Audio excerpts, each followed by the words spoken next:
Hi everyone, this is What If Fan. We are back with another part of What If There Was a Different Luffy. Please find fanfic name and author name in the description. Please support the author. Let's start. Chapter. Trip to Syrup Village. Third-person POV somewhere in the East Blue Sea. After 2 days in the middle of the ocean, a marine ship was anchored in the waters, while Luffy used the power of his devil fruit to slow down the ship, almost coming to a stop. Next to the marine ship, there was a smaller and peculiar boat. What is this? Yamato couldn't help but ask in amazement.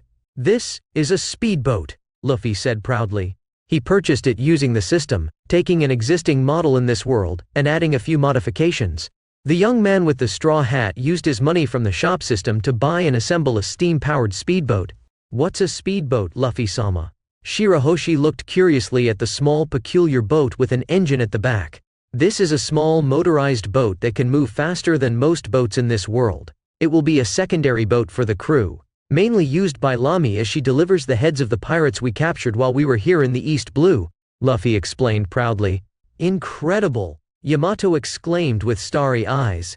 You don't even know what a motor is, Lami said from the side, thinking that the tall woman with horns was missing a few screws in her head. Luffy had an appreciative look for Lami at this moment. Although the concept of a motor wasn't new to this world, as they had a sea train and water, for most people, it was strange and unfamiliar. Lami in the original story had a damn submarine-like law, so it's no surprise that she's the only one who has an idea of what a motor is. Anyway, I'll teach Lami and Bippo how to operate the speedboat with the fuel now. Please wait for me to finish before we continue our journey, I said, jumping onto the boat, with Lami and Bippo following me. But first of all, where did you get all of this? Did you already have it in your pocket? Lami asked, curious. It was a recurring question among the crew, but everyone inclined to the idea that Luffy had these things before they met him, and he had simply shrunk them and kept them until the occasion. No, I got these with the money we obtained from Buggy. It's pretty hard to explain right now, so I'll do it another time. Let's focus on the boat's operation for now. Luffy planned to talk about the concept of the shop later. Now he had other concerns. While Luffy explained the concept and the manual of the speedboat, on the marine ship, everyone was looking at that strange small motorized boat. A woman with orange hair was standing beside them. She was dressed as a French maid, nothing too sensual, but she had her own uniform, like Baby. She held a mop in her hand, squeezing it tightly with veins popping on her head. I'm a maid? A maid? Nami was furious with her fate in the midst of all these pirates, as her role was to clean the ship and attend to the captain's requests. First he doesn't see me as a navigator and brings me into his crew as a maid. Now he's making me wear this uniform and asking me to keep cleaning the ship? Damn you, Luffy, you're lucky you hid all that gold, but I'll find it. I'll take it along with the reward you'll receive from Buggy. Nami was furious at first, but soon had a malicious smile at the prospect of getting all that money from this crew. So, I'll keep cleaning the place until I get that money. She was determined as she resumed her task with a rather happy demeanor, which left everyone who knew her intentions quite concerned as the maid cleaned with a scary smile. After explaining everything, Luffy summoned a raft to be pulled by the speedboat with Buggy's crew tied together on it. With this, I believe you can go. Take my Viva card and come to us when you're done, Luffy said, taking a paper from his pocket and handing it to Lami, who accepted it. Okay, see you later, Captain. She smiled. In the beginning, Lami had some grievances with Luffy, and they still had some differences, but over the days, they were building some kind of relationship between them, despite a few jokes back and forth. Remember, don't use your devil fruit powers too easily. My grandfather is already coming after me, and if the headquarters finds out about the potential of the people around me, they'll try to send more forces here. Not that it would scare me if it happened, but I want to delay it as much as possible while we're in this sea. She nodded in understanding. Then, see you later, Luffy said with a nod, not taking his eyes off the emo-styled woman. After a few seconds he turned to the bear beside him, who wore his orange jumpsuit, one that Luffy bought in the shop, as it belonged to the canonical Beppo without a pirate symbol. You too, Beppo, take care and keep this emo here out of trouble, Luffy smiled. Who's emo? Lami yelled. Yes, Captain, Beppo said, saluting with his hand on his forehead, mimicking a military salute. So, I'm off. Luffy jumped onto the marine ship, while Lami started the coal-powered engines and began to move away from the ship with the raft full of clown-dressed prisoners begging to be set free. Now, let's continue our journey. Our sharpshooter with a long nose is waiting for us, Luffy announced as the ship resumed sailing in the direction they were heading.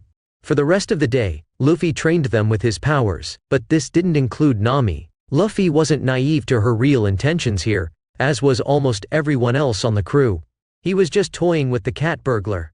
Even though he needed a navigator, seeing her cleaning the ship with a uniform was too much fun. She would grumble when she broke her broom or the dustpan after realizing her own situation in anger. "Nami, you've broken another broom, you owe me berries now," Luffy exclaimed, enjoying himself, while Nami had a dead look as she saw herself either further in debt or losing money, no matter how insignificant berries might be. As for not training the cat burglar yet, Luffy wanted to see how she would fare on her journey. He wasn't like the canon Luffy to forgive that betrayal so easily. He wanted to test the waters with Nami before making a decision, even though he would appreciate it if she came to ask for help in dealing with Arlong without stealing from him. "The sun is so warm and nice," Shirahoshi commented. "Nami, get some orange juice for me, Yamato and Shirahoshi?" A shirtless Luffy in flowery shorts asked, as he and Kaido's daughter in a beautiful white bikini, and a serious woman sat side by side, sunbathing on chairs in the middle of the ship. Each of them wore sunglasses to enjoy the moment. Meanwhile, Chouch OU was on the mast like a lookout or guard dog, and Zoro and Quina were still training, swinging a piece of wood, which I increased in weight multiple times. "Sharky," a disgruntled megalo barked from the side of the mermaid, who was on another chair. "Oh, I forgot. One for Megalo too," Luffy quickly said apologetically. While they enjoyed their time relaxing at sea after their intense training, Nami had to comply with the captain's request. "Of course," Nami replied, gritting her teeth. She despised everything about the situation, but it was necessary to get her precious gold. "Thanks, maid," Luffy commented with a smile. "Thank you, Nami." "Thank you, maid-sama." "Sharky." Everyone expressed their gratitude. "You're welcome." Nami smiled with closed eyes but had visible veins on her forehead. As she tried to hide her anger, she began to walk in a stiff and squared manner as her unmasked rage consumed her, heading toward the marine ship's kitchen.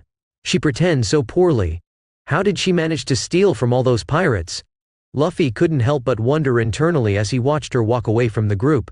Woof! Woof! Everyone heard barking from the mast, and Luffy understood what it meant. "It seems Shochu spotted land," Luffy commented with a sigh. Anyway, it didn't take much more than a day after Lami separated from the group for the ship to see the village of Syrup in the distance. Chapter Syrup Village, third-person POV. Syrup Village, East Blue. With the ship arriving at a deserted beach on the island, Luffy asked Zoro to steer the helm in a straight line, and let the sand naturally slow down the ship. As the sand rose with the impact of the marine ship, it came to a halt, and the rest of the crew descended using a ramp placed on the side of the ship. A ship shouldn't come to a beach, as it would get stuck in the sand. But this rule didn't apply to Luffy. He gently touched the ship, and as soon as everyone disembarked, the captain used his power on the massive meter-long object. Moa Moa no Mi, mass, reduced by times. The ship obediently transformed into a small object in the palm of Luffy's hand, reducing from centimeters to, "What? Darn, I said that too loudly." Luffy, as he held the ship, heard a surprised shout, and his crew's reaction was no different as they all looked up at some rocks on a hill beside the beach. "Come out from where you are," Luffy said seriously but had a playful glint in his eyes. "You're not Marines? You don't look like Marines." The voice from the other side shouted with an alarmed tone, without revealing its face. "No, we're pirates," Luffy calmly said, and before the person on the other side could respond, some of his companions commented with curiosity, "Incredible, a talking rock, the surface is so full of possibilities," Shirahoshi exclaimed, fascinated, as she looked at the rocks on the hill. "Sharky, Sharky, woof, woof." Both animals believed Shirahoshi's words. "The sea is even stranger outside of Wano," Yamato commented on the side since the rock was beyond the reach of her observation haki.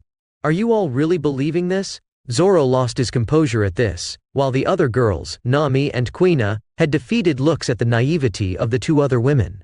"Ha ha ha!" Luffy laughed, and even he lost his composure at that moment, finding it hilarious. "Anyway, I'm going to face these million." As he said these words, wings began to sprout from his back and he flew toward that hill. "What is this? He can fly, he's not human, run!" Luffy heard a collective shout from the kids as he approached. Luffy landed on the rock and, on the other side, saw a young long-nosed man with 3 other children prepared to raise some poor flags.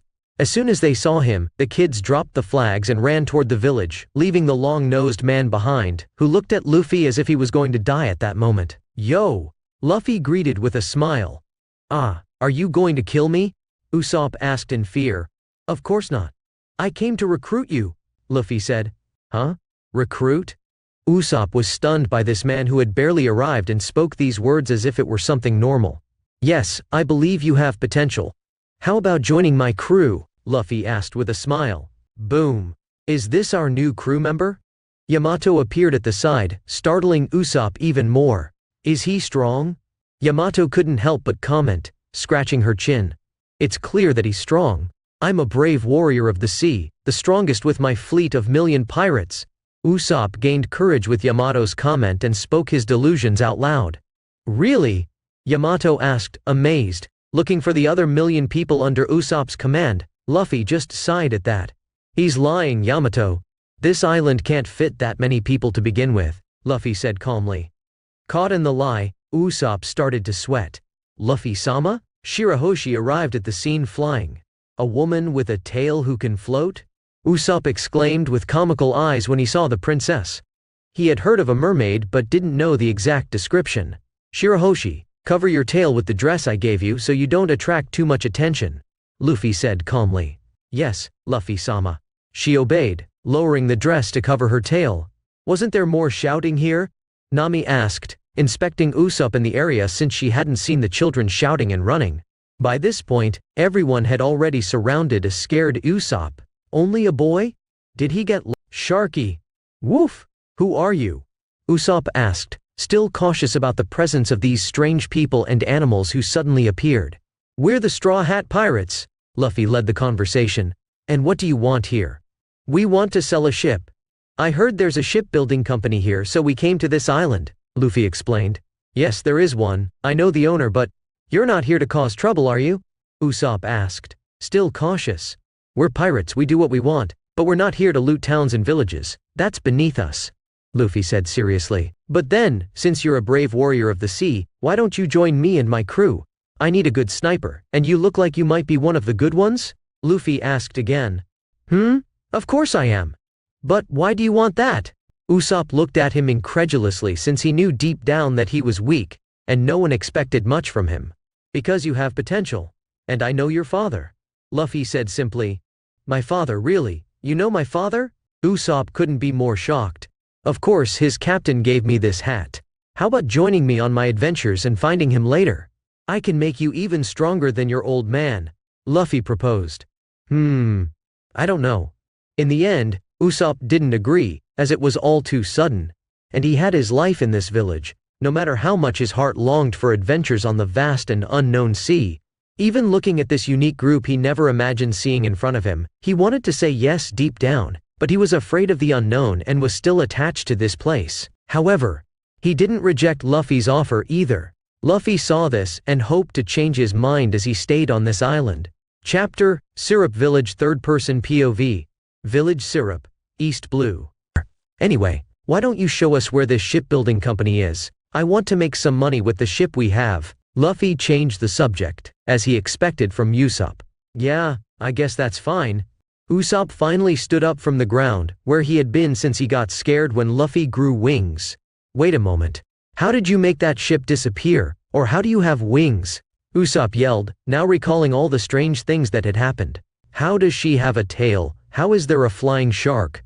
He couldn't stop shouting with his scared voice. No one immediately answered. Nami was curious as well. She didn't have the courage to ask too many questions but really wanted an answer to all the strange things this crew could do. "About me, I'm a devil fruit user," Luffy said calmly. "I thought those were just legends," Nami exclaimed. "Did you not find it strange when Buggy split in my lure made?" Luffy asked incredulously. "I was so stunned that I didn't even notice," Nami protested, growling when Luffy called her by her current occupation. Usopp was stunned, trying to imagine a fight with people with strange powers, something that left him internally terrified.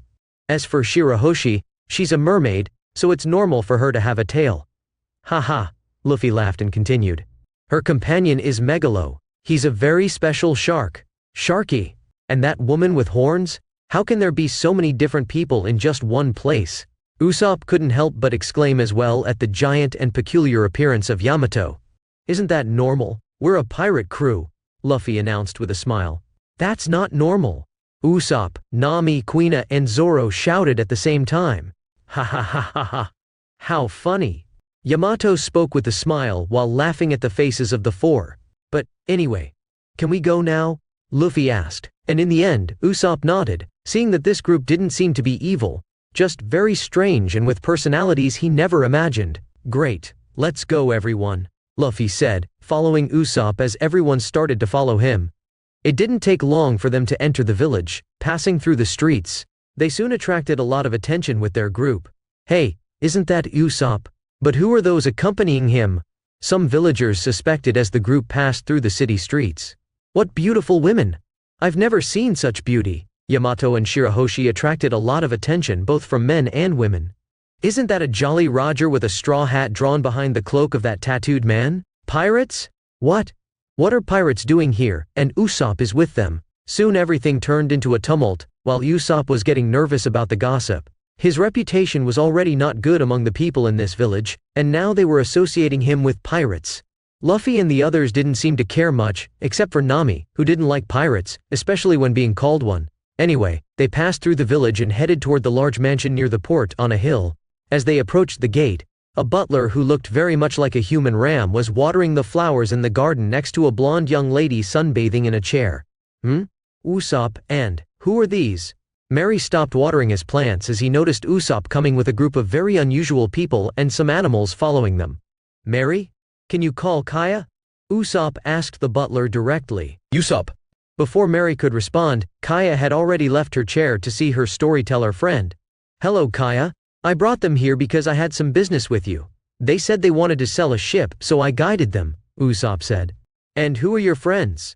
"Open the gate, Mary," Kaya asked, turning her attention back to the strange group, who entered the gate as soon as Mary opened it. A green-haired man with 3 swords at his waist, 4 women, including one with a sword, another dressed as a maid with an unsatisfied face as she walked alongside them, a woman with a smile on her face holding a heavy weapon almost, 3 meters tall with red horns and a yellow base, incredibly beautiful, just like the other woman with pink hair and an innocent face, wearing a dress and walking in a strange way, almost as if she were flying and pretending to walk. There was a furry dog with a flying shark using a bubble of air around his waist, seemingly well out of the water. And finally, there was a tall tattooed man dressed as a pirate, who smiled at Kaya, as he appeared to be the group's leader. "Hello, I'm Monkey D. Luffy, captain of the Straw Hat Pirates," Luffy said confidently, earning a surprised look from the two in front of him. "A captain of a pirate crew?" Mary spoke alarmed and a little frightened. "And what does a pirate want with me?" Kaya asked, now a bit cautious. "Simple, I came to sell a ship that I acquired through the spoils of another pirate group." "Do you buy ships?" Luffy asked calmly. "About that. What is happening here?" A new voice was heard at the scene, preventing Kaya from giving Luffy an answer. Everyone turned to see a man approaching in a suit, adjusting his glasses. "Clahadore!" Kaya exclaimed. "What filthy pirates are doing in this place?" he said with a look of disgust. Luffy didn't pay much attention to it, except for some internal amusement. Zoro had a sharp look, and Shirahoshi looked a bit frightened by these words. "Arf, arf." Shushu didn't like this at all and barked at the man, showing his teeth. "They brought their mutt too." The black-haired butler continued to comment, earning an even more intense growl from the dog. "Wait, they just came to sell a ship," Usopp said hurriedly before any misunderstandings occurred. "Sell a ship? Have you not read the news? This group attacked a marine base and killed its commander a few days ago," Clahadore said, showing 2 wanted posters, one of Luffy with a fierce look and shirtless next to the headless body of Morgan, and the other of Zoro tied to a post, with Luffy having a bounty of $1,000,000, and Zoro with $5,000,000. "Is this real? Did you really attack a marine base?" Kaya asked in disbelief. "It's true. We're pirates after all." Luffy didn't even try to deny it. He really didn't care if he was called a demon. He was doing what he wanted, regardless of others' opinions. Usopp was in conflict now. He had just realized that he brought dangerous pirates to Kaya. "Anyway, I'm here for business. If you don't want to do business, we'll leave," Luffy said without laughter now, speaking calmly. "How can a lowlife like you do business at this shipbuilding company?" Klahadore said with a disgusted tone. Isn't this guy caring about his disguise, is he? Luffy commented internally. Even though Luffy had shown a strength of million, Kuro should still have to use some of his skills here to defeat a low-level pirate crew, and his disguise as a butler would soon be questioned. And you, the usual liar from the village. Without finishing what he was saying, Klahadore pointed at Usopp this time. Have you brought dangerous pirates close to the lady? Have you lost your mind?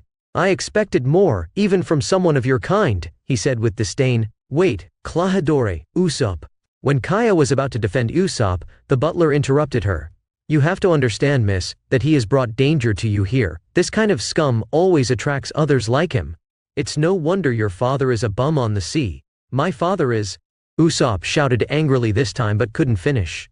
Pirate. Klahadore interrupted again. In other words, a lower-level scum, just like you and your little gang here, he said, adjusting his glasses again. While everyone was stunned by these events, suddenly, laughter brought everyone out of this stupor. They turned their gazes to Luffy. Ha ha ha ha ha ha ha. Luffy began to laugh loudly, much to everyone's surprise. What a funny guy! Ha ha ha ha ha ha. I'm sorry for this, but I can't help it anymore. Ha ha ha ha ha. My Luffy? Luffy-sama? Sharky? Wolf? Has he gone mad? Nami said unhappily. She didn't like how the dark-haired butler had treated them, and now hearing Luffy laugh made her even more displeased. What's so funny, pirate scum? You better get out of here and never come back with the rest of your ilk, otherwise we'll call the Marines, Klahadore said seriously, not liking the mockery made by this young man. Ha ha ha ha. I just can't help but exclaim, you seem like a clueless man, not even knowing how grand his father is. He may be a pirate, but he's much better than being a butler in a village in the East Blue. Luffy smiled at him with a dangerous glint. Luffy. Usopp couldn't help but mutter as he listened to this. Mary and Kaya were still shocked by everything happening.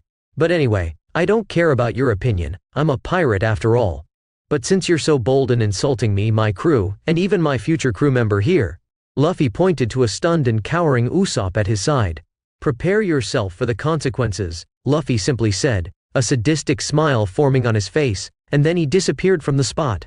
Without time to react, the black-haired butler suddenly felt a sharp, intense pain in his stomach as a powerful punch was delivered, burying itself in that part of his body, causing him to recoil like a ragdoll. Boom!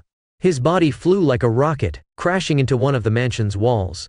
Chapter: Syrup Village. Third-person POV. Village Syrup, East Blue. That?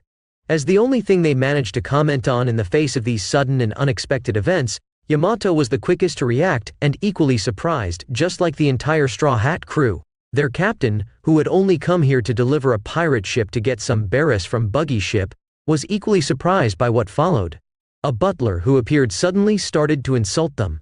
This was followed by their captain punching the arrogant man without giving him a chance to react. Luffy stepped into the spot where the butler had been and began to walk towards the wreckage caused by his punch and the man's body.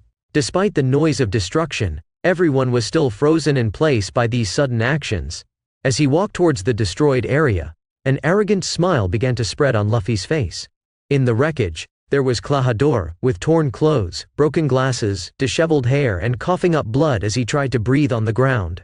He glared at Luffy, filled with hatred, as Luffy approached him. What's wrong? Surprised? You already know my history. Did you think I'd reward you for insulting me and my crew? Luffy asked arrogantly, raising an eyebrow. Wait, don't hurt him. Call the guards, make him stop. Kaya, coming out of her stunned state, said hurriedly, watching Luffy approach Klahadore with terror. Girl, you're too naive. Do you think I'll let this slide after hearing those words? Luffy taunted her, not revealing the man's true identity, as he wanted to play with him first. Especially after the man thought he could be arrogant with him and his people. After ignoring her, before Kaya, Klahadore or almost anyone present could react, except Yamato, Luffy disappeared again. Without time to react, Klahadore received a kick from Luffy, sending him flying a few more meters as he screamed in pain. What's the matter? Is that all you've got? Luffy taunted as he appeared by his side again. With another punch directly to his face, his nose was broken when he hadn't even fallen from the last blow. Boom! His body demolished another part of the mansion. You wretch, you'll pay for. Klahadore said in the midst of the wreckage while his face was like a bloody pulp. But before he finished his threat, Luffy appeared before him and grabbed his neck before he could react. "Would you like to see this?" Luffy smiled sadistically and, with his hand on Kuro's neck, began running and dragging his head along the wall, rubbing his face as he destroyed everything in his path with his head. Everyone watched in horror. Even their crew was tense. Shirahoshi and Nami were the most frightened. Everyone watched in horror. Even their crew was tense. Shirahoshi and Nami were the most frightened. "What's wrong? Is that all you've got?" Luffy taunted as he raised a swollen face by the neck. It no longer resembled the butler from moments ago.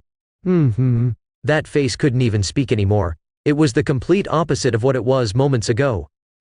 Let me help you fix this," Luffy said, giving 2 open-handed slaps to that face. Slap. Slap.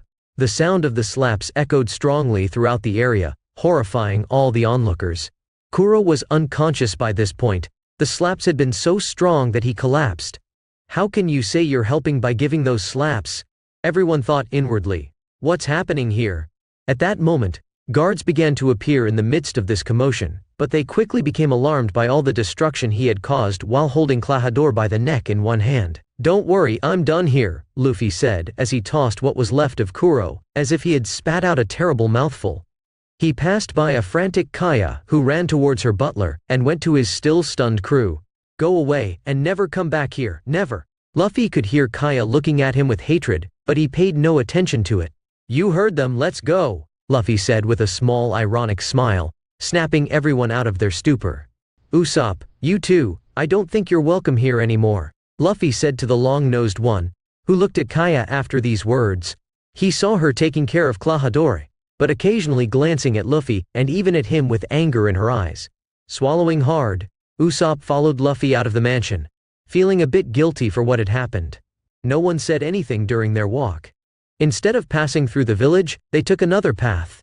As they reached another deserted beach, Luffy stopped walking, causing the others to stop as well. Luffy stared at the empty sea horizon for a while without saying anything. Nami couldn't stand the silence any longer and broke it with a loud shout. "What was all that about? Why did you attack him like that? You nearly killed him. No matter how arrogant he was, you can't hurt someone like that just because of words." Luffy didn't respond to Nami's shouting, nor did he turn to face his crew while still gazing out to sea. "That guy," Nami snarled, while the rest of the group remained silent. "I think I'm leaving," Usopp suddenly said in the midst of the new silence. He had followed the group because he hadn't had much choice, but now he had many bitter thoughts, especially since it seemed that his friendship with Kaya had come to an end. "Wait, Usopp, you shouldn't leave yet," Luffy finally spoke and turned around, revealing a solemn smile. Usopp was surprised by this. "I told you I wanted you on my crew, didn't I?" Luffy said, his smile leaving everyone here stunned again, not understanding their captain's actions. "Of course, from what I've seen so far, you were a coward back there, but I'm giving you a chance to earn it," Luffy said, continuing. "In the next few days, you'll train with me and my team. After that, you'll have to defeat a pirate on your own and prove your worth." What are you talking about? "I didn't say I was joining your crew," Usopp said, a bit angrily. You may not join it, but you'll definitely want to defeat this pirate," Luffy said, taking a low-cost wanted poster from the shop and opening it in front of all of them. "This?" Everyone was stunned when they saw Kuro's wanted poster in Luffy's hands. "Wanted, Kuro of the 100 Plans, Captain of the Black Cat Pirates. Reward, Barris, dead or alive." Chapter, Syrup Village, third-person POV. Village Syrup, East Blue. On the beach near Syrup Village, Luffy stood in front of his entire crew and Usopp, holding up a wanted poster he'd obtained through a point. He had collected thousands of wanted posters, but this one was special. It featured Kuro, a pirate who was believed to be dead. "Did you say this pirate Kuro was actually the butler Klahadore all along?" Usopp asked in disbelief. "Are you sure he's not his brother?" Yamato inquired. "No, it's him all along. I had some information that he was hiding on this island for a while and I confirmed it today." The idiot had the audacity to openly insult us just because I have a bounty of 10 million berries, lower than his, but I bet after the beating I gave him, he won't be getting out of bed for the next 3 days, Luffy said with a grin. "But even so, Kaya is in danger," Usopp exclaimed. "Then it's your duty to save her, Usopp," Luffy said calmly. "Me?" Usopp asked, astounded. He might have seen Luffy defeat Kuro with ease, but he knew he wasn't a monster like that straw-hatted man. Yes, to be honest, I saw you insulting her just like your own father, while you kept quiet. I thought you were a brave sea warrior, but what I saw was just a coward. Luffy's smile faded, and he looked seriously at Usopp. Usopp was taken aback by this. He never expected someone to call out his true personality in such a critical moment, making him lower his head in shame. Nami was the first to speak up in her maid outfit. Luffy-sama, you don't need to. Shirahoshi as well was about to comment. Please, I'm just a maid. Silence? Luffy said sternly, and they fell silent. I admit, I was tempted to recruit you, but I was disappointed with what I saw, making me wonder if you're really your father's son. And no, Usopp, I won't help her because she herself banished me from her place. I have nothing to do with her if her life is in danger now. Luffy spoke indifferently, which made Usopp even more cower in the face of this reality, thinking that he would watch Kaya die without being able to do anything. But, I can help you get stronger, Luffy continued. You can? Usopp asked incredulously. Yes, but it won't be easy. I'll make you experience hell on earth if you want, but at least you'll have a chance to face Kuro. What do you say? We might have 3 days before he starts his plans. Do you really want this? Luffy didn't change his serious tone, making everyone wonder what they had done to their captain, and who stood in front of them, as Luffy had never been so serious with them. The long-nosed young man contemplated Luffy's words, and stood up to face the man over 2 meters tall, with determination. I want it. Make me strong to protect Kaya. Usopp finally spoke with determination, and Luffy smiled at that. That's the first step. Now let's start your hellish training, Luffy said with a mischievous grin, even releasing some of his Zoan power, causing his eyes to glow and purple flames to surround his body, which frightened Usopp and the others. Your first training will be to get used to the feeling of facing death. Maybe that will make you less of a coward. Luffy spoke as he exerted pressure. Usopp was scared and intimidated as he shrank back from Luffy. He began to wonder if he had made the right decision when he agreed to train with this pirate. The rest of the day, Usopp didn't have an easy moment, and it would only get much harder the next day. The following morning, Usopp found himself in an open field on the outskirts of Syrup Village, with the east blue sun shining brightly in the sky. Luffy and Usopp stood a certain distance apart, surveying the scene before them. Usopp held an unfamiliar object in his hand, a new type of weapon he had never used before, but under Luffy's guidance, it was the weapon that would accompany him on their adventures. The field was filled with improvised targets that Luffy had acquired through the system, from high-quality equipment to empty cans and thin branches hanging from ropes. Luffy explained to Usopp, to become a skilled sniper, you need to enhance your accuracy, speed, and reaction. Let's start with precise shots. The goal is to hit those targets with surgical precision. Usopp nodded, focusing on the nearest target. He took a deep breath, stabilized his stance, and aimed with determination. Then, he fired. Bang! The ammunition flew at a surprising speed, hitting the central target with a satisfying metallic sound. Usopp smiled at the accuracy of his first shot. Luffy applauded Usopp's effort. Well done, Usopp. Now try to hit that moving target. He pointed to a swinging target. Usopp focused once again, tracking the moving target with his aim. He waited for the right moment and released the bullet. It flew through the air and struck the moving target, making it stop swinging. Usopp smiled, feeling more confident in his shooting. Luffy continued to train him, adding challenges such as shooting at multiple targets in high-pressure situations. As the hours passed, Usopp became more comfortable with his new weapon, improving his skills and reactions. Luffy also emphasized the importance of concentration and breath control. As the training progressed, Usopp became more skilled and confident in his shooting abilities. He realized that with dedication and proper guidance, he could become an exceptional sniper like his father, according to Luffy's descriptions. Gradually he began to pave the way to becoming the sniper his crew needed. The scene of training, with targets being accurately hit, and the east blue sun shining in Usopp's eyes as he devoted himself to improving his skills, created an environment of growth and progress in his journey as a sniper. Little did he know that this was the easiest part of his training. Luffy had no intention of letting up on his endurance and physical strength training, not to mention that he would need to learn about all his new weapons and put his slingshot aside. 3 days passed. Usopp lay on the ground, resembling a battered dog. He had no more strength left to continue his training for today. Luffy looked at him with an indifferent expression, just as he did with the rest of the crew sprawled on the ground behind Usopp. Luffy had put everyone through rigorous training, including Nami, Shirahoshi, and even Chao Chu.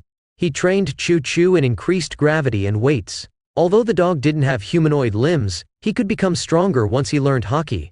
Luffy intended to teach a dog Haki, but he needed to buy the manuals first, which were quite expensive, along with the 6 styles of the marine. "Is this your limit?" Luffy asked seriously, addressing Usopp, Nami, and Shirahoshi, who were the worst off among them. "I can't take it anymore. Please, I'm just a maid. Luffy-sama is so mean." "Boah!" The 3 of them, utterly drained, responded to this question with lifeless eyes. Luffy just sighed. He wouldn't tolerate weakness to make them stronger. He was determined to turn them into strong warriors. "You can do better than this," Luffy replied without hesitation. He learned a lot from his grandfather. Kuina and Zoro seemed unwavering in their determination. Despite being in the same condition as the previous 3, they didn't give up easily and kept pushing through the training. "In any case, training is over for today," Luffy finally said. "Thank you. Thank you. Thank you." The 3, who were completely wrecked, cried out in gratitude. "It was quite fun," Yamato said, with a towel wrapped around her neck. She had trained relentlessly with Luffy, even engaging in sparring matches with him. Of course, Luffy had been training as well, testing the potential of his body. He was satisfied with the combination of his increased learning speed from the system and his Zoan power, which allowed him to make progress. He was working hard to develop his devil fruit powers further. "But Usopp, you better be prepared. The Kuro pirates are expected to arrive tomorrow. Get everything ready by sunrise. I've left new equipment for you. Study the manuals I provided," Luffy warned. "Yes," Usopp replied with determination, closing his fist. "Do you think he'll be okay? He's going to fight a pirate with 1,000,000 bounty after all," Nami asked as she limped over to Luffy. "This is a trial he needs to pass, otherwise the sea won't be kind to him," Luffy said, thinking about how weak Usopp was in the original story. He wanted the lying long-nosed sniper to reveal his true potential as soon as possible, because their journey wouldn't be as enjoyable as in the anime. Luffy was certain he would encounter his grandfather in the East Blue before entering the Grand Line, and their battle wouldn't be a quiet one. He would have to use a considerable amount of his devil fruit power, even undergoing a complete transformation. He was training to enhance the power of his fruit. Apart from his grandfather, he had no intention of losing to Kazan and Kizaru during their journey. If they ever crossed paths, he wouldn't hesitate to display significant strength. While he wasn't strong yet, he could continue to increase his strength until that time arrived. "I'm counting on it, Usopp," Luffy murmured, as he watched Usopp walk away toward his home, struggling to walk. Chapter: Syrup Village. Third-person POV. Village Syrup, East Blue. Syrup Village, East Blue, dawn. The island was enveloped in the tranquil beauty of the morning, with the sun beginning to rise on the horizon, painting the sky in golden and soft orange hues. The waves gently lapped at the fine sandy beach, creating a trail of white foam along the shore. Seagulls soared in the sky, their melodious cries filling the air as they sought their first meals of the day. Then, a distant sound began to break the island's serenity. At first, it was just an almost imperceptible murmur, almost like the whisper of a sea breeze. But soon it intensified, turning into an unmistakable roar that cut through the air. It was the sound of an approaching ship. From the horizon, a pirate ship emerged, its imposing silhouette cutting through the sea. Tattered, black sails, weathered by time, fluttered in the wind as the ship relentlessly approached the island's coast. The ship's hull bore the emblem of a black cat, a sinister representation of its crew. As the pirate ship drew nearer, the excited shouts of dozens of men could be heard, echoing across the beach and disrupting the morning's tranquility.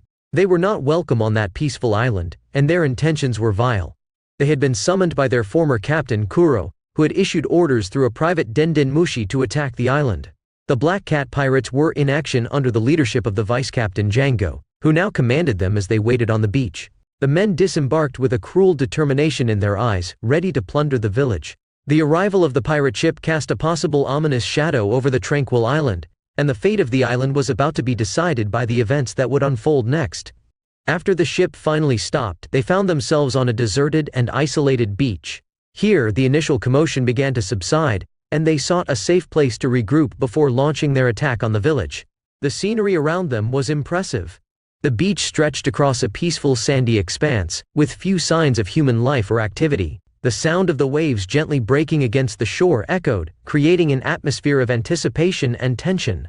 The pirates began to spread out on the beach, some gathering in small groups to discuss strategies, while others walked on the sand, looking around to ensure they were safe and away from prying eyes.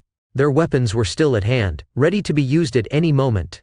Django, the vice captain, was at the center of the group, giving orders and coordinating the pirates to prepare for the imminent attack on the village. They checked their weapons, adjusted their clothing, and reinforced each other, ready for the impending battle.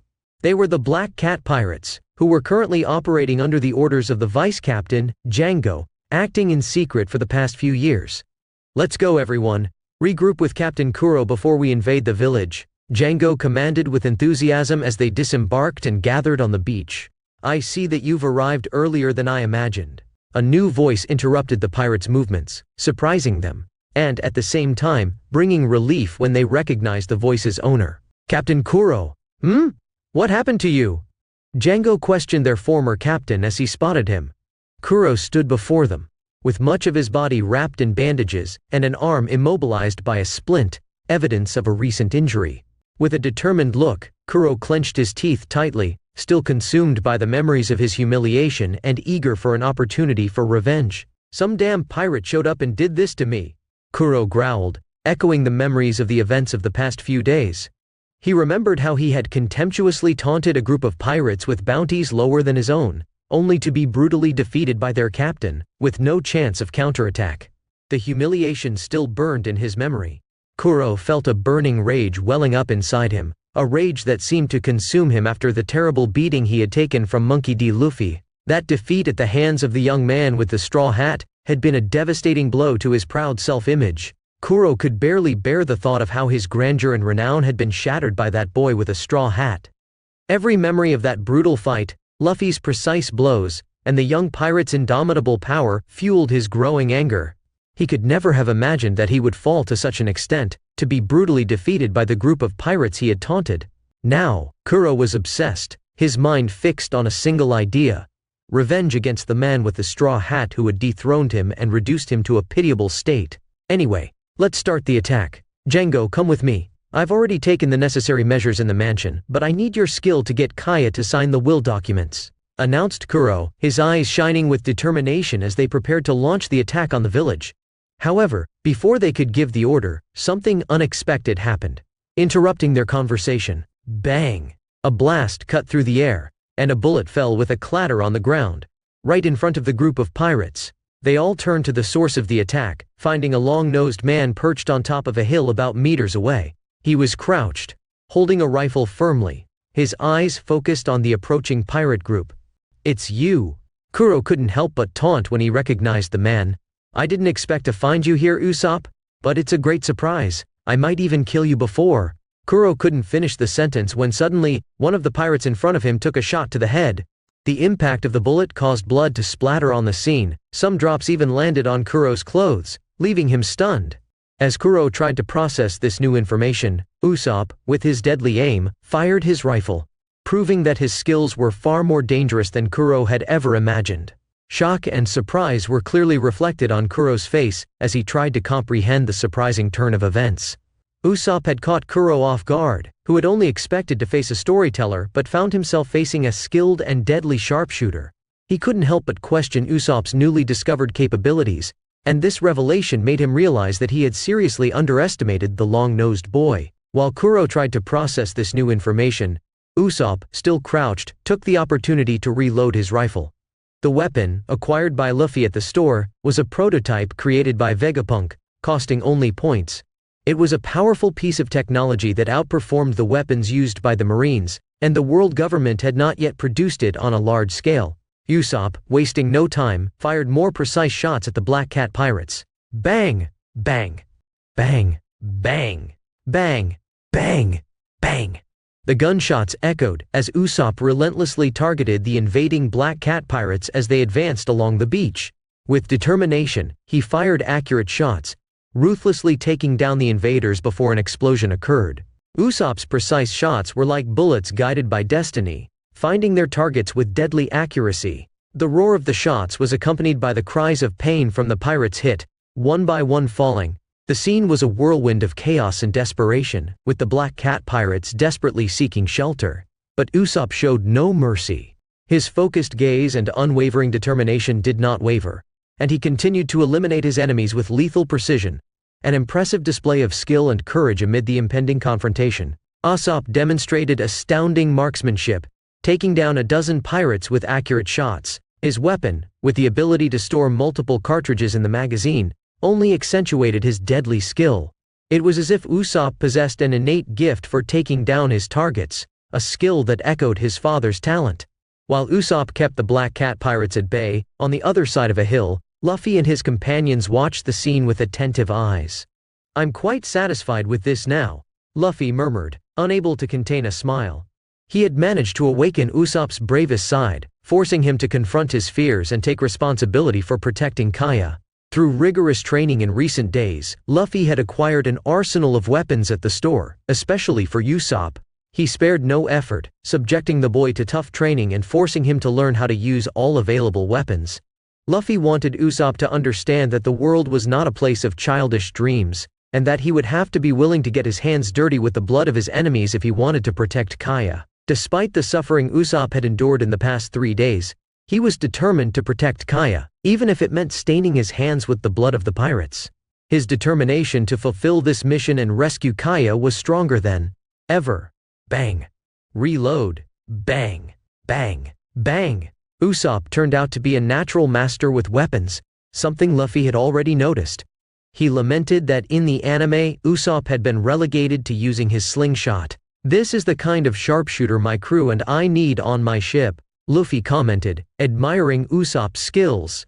"Are we just going to watch?" Nami asked beside him in her characteristic attire.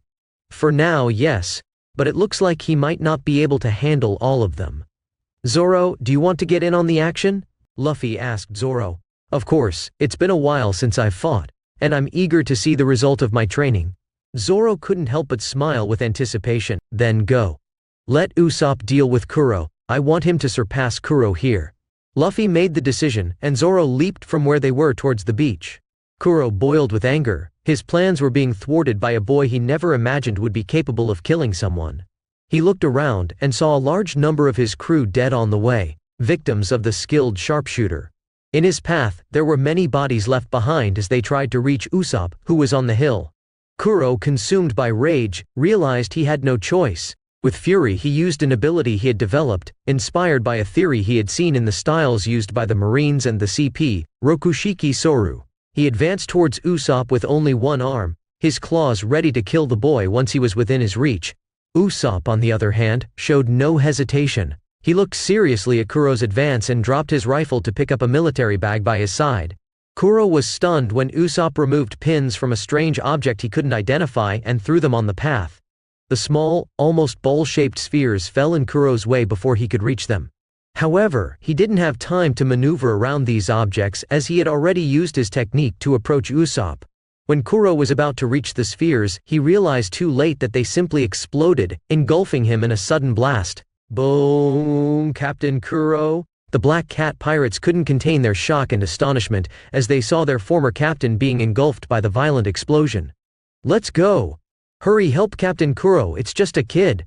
The few survivors among the pirates began to rush toward the explosion, their eyes filled with hatred because Usopp had caught them completely off guard and caused the deaths of many of their comrades. "Where do you think you're going?" A new voice interrupted the determined advance of the group of pirates. A man with 3 swords strapped to his waist appeared in their path, blocking them. "Who the hell are you, you bastard?" Django roared in anger, prevented from advancing. The plan to plunder the island and get rich was becoming increasingly frustrating. "My name is Roronoa Zoro, and I will be your opponent," Zoro declared, with a confident smile, and the posture of someone ready for battle. Chapter: Syrup Village. Third-person POV. Syrup Village, East Blue. The explosion occurred on a hill near the island's Syrup Beach. The hill was covered with low vegetation and scattered trees, providing natural cover. The ground was uneven, with small stones and rocks scattered around. The vegetation, though not dense, added a touch of green to the surroundings. The explosion on the hill caused visible damage. Vegetation was uprooted, rocks were displaced, and the ground was churned and scorched. Fragments of grenades and debris were scattered across the rugged terrain, making the area chaotic and marked by the battle that took place between Usopp and Kuro. The smoke from the explosion rose into the air, obscuring the view and contributing to a tense atmosphere. Kuro had been caught in the midst of the explosion, and the hill was the backdrop for the surprising turn of events in the showdown between the two. "You bastard!" Kuro shouted with pure hatred, his expression a mix of anger and pain after being caught off guard by the grenades in the ensuing explosion. His body was marked and bloody, his clothes in tatters, but he remained standing, glaring at Usopp with a look of disdain and determination. When the smoke cleared, Usopp found himself facing the wounded figure of Kuro. The former captain of the Black Cat Pirates was visibly shaken, with his bandages in plain sight, and his face bloodied. However, his menacing presence hadn't diminished, and he stared at the long-nosed boy with a mixture of anger and contempt. Yet the fear that Usopp had initially felt upon seeing him soon gave way to renewed determination. He knew that Kaya's safety depended on him, and that he couldn't back down now. According to Luffy, Kaya's life depends solely on me. I must face the man in front of me and defeat him at any cost, Usopp thought, strengthening his resolve. The butler, watching the scene closely, didn't like the new determined look on Usopp. Kuro, on the other hand, wasted no time and proclaimed in fury, "You wretch, I'll send you straight to hell." With that, he advanced toward Usopp, his claws ready to attack, despite having only one usable hand. Usopp, planning his strategic attack, had prepared a bag full of sea explosives to use against Kuro. He strategically placed the bag at the top of the hill, where he was positioned before jumping to dodge Kuro's attack. The explosives were carefully arranged in the bag, ready to be detonated with a remote control that Usopp carried with him. The bag contained a substantial amount of these powerful explosives, meaning the impact of the explosion would be devastating. Usopp, agile and determined, quickly evaded Kuro's attack and leaped from the hill, avoiding his deadly claws. As Usopp hovered in the air, he pulled a remote control from his bag and, without giving Kuro time to react, pressed the button. The bag that Usopp had left behind contained sea bombs, and when the buttons were pressed, all the bombs detonated. A deafening blast echoed across the entire beach, and the sound reached the village several kilometers away. Usopp was also caught in the explosion, as he was relatively close, but he didn't retreat. He launched the attack, risking his own life even though he was aware of this fact, which made him fall to the ground, panting and seriously injured. With dust in the air, Usopp asked with difficulty, "Did I get him?" However, before he could react, a man even more injured than before appeared in front of him. Kuro moved with pure hatred and attacked. Usopp felt excruciating pain when his left shoulder was pierced by Kuro's claws after the surprise attack. A cry of agony escaped Usopp's lips as the pain intensified following Kuro's attack. "I'll make you suffer for all of this," Kuro snarled with insane malice, as if he were losing control. "I won't let you lay a finger on Kaya," Usopp shouted with determination, drawing a pistol from his hip and catching Kuro off guard. With a point-blank shot, the bullet struck Kuro's leg, which was already too wounded to dodge easily. The impact of the bullet caused his claws to release Usopp, and Kuro vanished, reappearing in a corner, kneeling with his wounded leg oozing blood. "You wretch!" Kuro roared again, at Usopp amid the excruciating pain. Meanwhile, on the other side, Luffy, Nami, Zoro and the others observed the situation closely. "Are you the famous Roronoa Zoro?" Django finally broke the silence, watching Zoro quickly defeat the pirates who had tried to face him the last few seconds. Anger was beginning to overwhelm Django, as he couldn't see Captain Kuro's fight but heard the explosions in the distance. He was starting to realize that things weren't going as planned. "Yeah," Zoro replied with conviction, untying a cloth from his waist and tying his iconic green bandana to his head.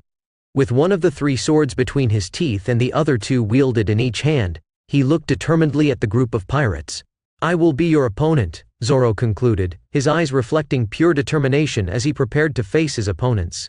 "Don't underestimate our enemies. Everyone pay attention," Django ordered, and the pirates approached, surrounding Zoro in this crucial moment. Django took out his hypnosis medallion and began to swing it in front of everyone present. "What is he doing, Luffy? Sama?" Shirahoshi, beside Luffy on the more distant hill, asked as she watched the ongoing battles.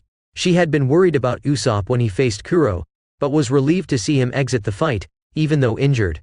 "He's about to use hypnosis to strengthen everyone," Luffy explained, keeping his cool as he watched Django's medallion sway. Hypnosis. Will that really work?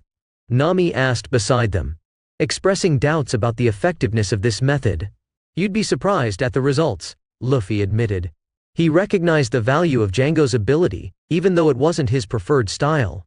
Luffy had always felt a certain discomfort with abilities that affected people's minds, both in this life and the previous one.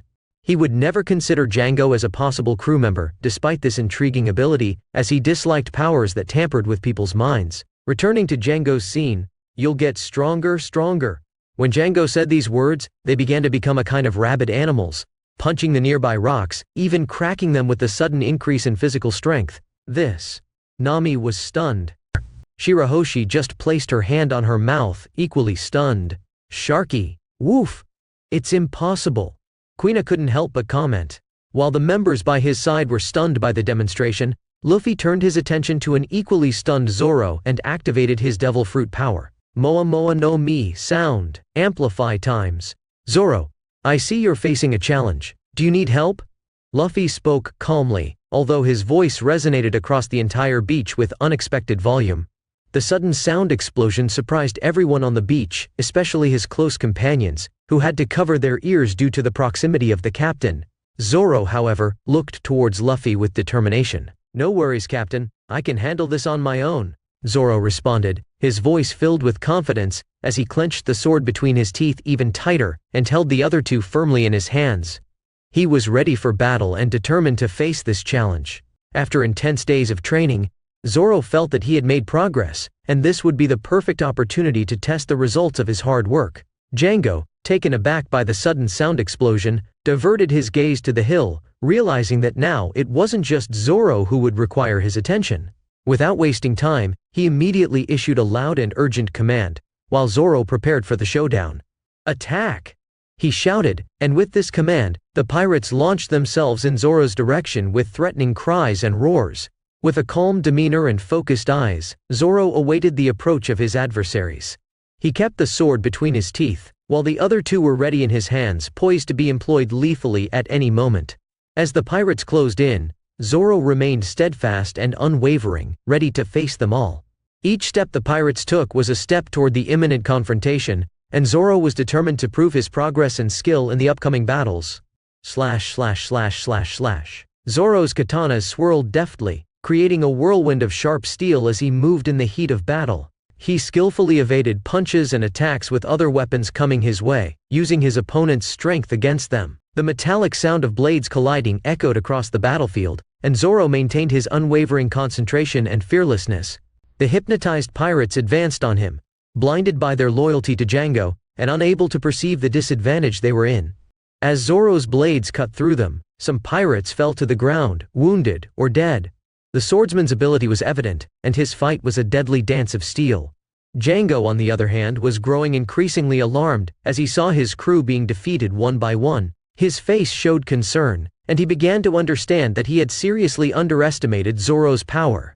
The smile on the captain's face on the hill reflected his pride as he watched his swordsmen in action, aware that the intensive training and system bonuses were yielding remarkable results. He really got strong, Quina remarked beside Luffy, admiring Zoro's skill in battle. Luffy couldn't resist the opportunity to tease the girl. He's stronger than you. Quina maintained her composure and responded with determination. Yes, I'm years behind, I'm not surprised. But I'll catch up to him soon. The captain of the Straw Hat Pirates joked with a mischievous smile. So, have you already agreed to join my pirate crew? Quina laughed at his question. Not so fast, clever boy. Our agreement is until I see my father before making any decisions. Luffy nodded understandingly. I see. However, the atmosphere changed dramatically when a deafening scream echoed across the battlefield. Luffy, Quina, and the others turned to see Yamato screaming like an animal, her features distorted. The surprised expression on Luffy's face gave way to concern as he watched his vice-captain's strange behavior. Yamato? She got hypnotized too. Holding his mace and growling like an animal, Yamato jumped off the hill and flew towards Django and the other pirates fighting Zoro. Zoro and the pirates could only stare in surprise at the shadow appearing in the sky, revealing a woman holding a mace as she prepared to blow up the ground in front of everyone. Before anyone could react, it was already too late to dodge. Boom! The explosion reverberated across the battlefield, leaving everyone stunned and covered in dust. Yamato's unexpected reaction added a comedic touch to a tense situation, surprising everyone with her explosive entrance. Django, along with all the pirates, conscious and unconscious, was sent flying through the air, with Zoro following the scene in bewilderment and yelling. At the same time, Luffy watched everything with a shocked look, and then slapped himself in the face, muttering, "Why didn't I foresee this? Ha ha ha ha. Sorry about that, Zoro." Yamato, who had already returned to her normal state, emerged from the wreckage and scratched her head sheepishly, laughing with a comical expression. "It was a bit more explosive than I intended." Zoro, emerging from the debris dirty and with his teeth making a funny shark-like grimace, shouted, "Hey! Why did you attack me too?" Sorry, Yamato replied, still scratching her head, while both of them were in the middle of that giant crater caused by the strike. Chapter: Syrup Village. Third-person POV. Syrup Village, East Blue. Zoro, I can see you've got a problem. Need some help? This sudden, loud voice made Usopp and Kuro look up the hill where Luffy and the others were. Kuro fixed his burning gaze on Luffy as he spotted him for the first time in the corner of that island under the clear sky. His once intense eyes seemed to spark with unquenchable anger. To Kuro, Luffy's mere presence was a burning wound that turned the peaceful island into an emotional battleground. The origin of his hatred was rooted in the understanding that it was Luffy himself who had sown the seeds of destruction in his elaborate plans. Every failure and twist that threatened his meticulous strategy could be directly traced back to Luffy and his Straw Hat Pirates. Kuro's anger burned with the intensity of 1,000 suns, as he blamed the pirate captain for every setback and obstacle in his path. The discovery that Usopp, someone he had never expected to be so relentless, was under Luffy's influence only fueled Kuro's hatred further. Usopp, the boy he had once known, had become unrecognizable, reinforcing the feelings of powerlessness and anger within Kuro. He wondered how Luffy had managed to wield such influence over one of his former crew members, making him a formidable opponent. Kuro couldn't comprehend how everything had unraveled so quickly, how his carefully laid machinations had come undone in a whirlwind of problems and twists. The only certainty he had was that Luffy was aware of his true identity, and that only heightened the fury burning in his heart. Despite suffering a crushing defeat at the hands of Luffy in a previous confrontation, the mere presence of the captain of the Straw Hat Pirates caused Kuro's anger to grow with each passing second. He couldn't believe that Luffy's group had disappeared after the beating he had taken. The idea that they had abandoned him further fueled his anger, and he remained convinced that, with the help of his old crew, he could deal with Luffy and his companions. Now, with the sunny and tranquil scenery, Luffy's presence only added fuel to the fire of hatred burning inside Kuro. The impending confrontation promised to be an explosion of pent-up emotions as Kuro, determined to avenge his defeats and restore his honor, faced Luffy with the ferocity that only an enemy fueled by the deepest and hottest hatred could display. "My meticulously laid plans are in tatters, but at least I'll be rid of you," Kuro roared in frustration, his words dripping with poison as he watched helplessly as his intricate scheme crumbled. He knew that facing Luffy was a sentence of defeat, vividly remembering the previous humiliation and the imminent destruction that loomed over his crew, caused by another relentless force. Usopp's eyes remained firm and determined, hiding the torrent of fear bubbling inside him. The tension was unbearable, causing his body to tremble involuntarily. However, Usopp's courage spoke louder when he convinced himself that he had no choice but to face Kuro, all in order to protect Kaya, his friend, and the only light in the midst of the looming darkness. "I won't allow it," Usopp exclaimed, with a trembling voice but filled with determination. With the agility of an experienced marksman, he drew his pistol and fired directly at Kuro. The sharp sound of the shots pierced the air, echoing as a challenge to everything Kuro represented. Bang! Bang! Bang! Kuro, even with his injured leg, skillfully resorted to his superhuman agility to dodge the bullets, displaying impressive agility that defied logic. Even though the pain of the wound was present, his determination was unwavering. The bullets whizzed through the air, but Kuro remained unscathed, maintaining the distance between him and the deadly ammunition. "Die!" Kuro bellowed, bursting into an relentless charge towards the long-nosed liar, his face contorted by uncontrollable fury that boiled within him. The thirst for vengeance fueled his strength, making him even more threatening. As Kuro closed in on Usopp, the sniper found himself in a critical situation. Needing to reload his weapon, he momentarily found himself defenseless. However, before he could take any action, a deafening roar echoed through the air. Hmm? Boom. A grenade exploded violently near Usopp, engulfing him in a cloud of smoke and destruction. The explosion caught Kuro and even Usopp himself, creating a scene of chaos and devastation. Even amid the chaos and the pain that surrounded him, Usopp recognized the need for his sacrifice.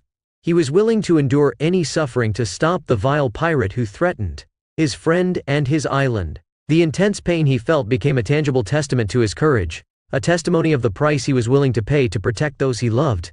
Usopp emerged from the explosion as a fearless hero, far from unscathed. When the dust finally settled, his body was riddled with injuries, a series of cuts and bruises bearing witness to the brutality of the confrontation. Blood flowed from his wounds, staining his attire and the arid ground of the island. Kuro's hoarse and hate-filled voice echoed across the scene, revealing him amidst the carnage. His figure was visibly worn out, a mask of cruelty and blood that covered his already exhausted body. The pirate bled from numerous lacerations, a living testament to the wounds inflicted during the battle. Yet, his fierce determination still burned in his eyes. Usopp, despite the intense pain that tormented him, did not back down from the bloodied adversary. In times past, he might have succumbed to fear and fled, but now, courage compelled him to face the cruel man and exact vengeance for all that Kuro had caused. His voice, though trembling, echoed through the battlefield. "I'll stop you," Usopp proclaimed, unwavering determination in his voice. He aimed his pistol once more, pointing it at his relentless opponent. Kuro, despite his weakened condition, didn't hesitate to respond. With the last reserves of strength within him, he shouted in return. "Die!" He advanced with a terrifying intensity, knowing that the battle had reached its climax. His offensive was a display of the fierceness of his will, even if he was at the limit of his endurance. In the blink of an eye, he vanished from where he stood, delivering a precise and swift strike that cut across Usopp's chest before he could react. Ah!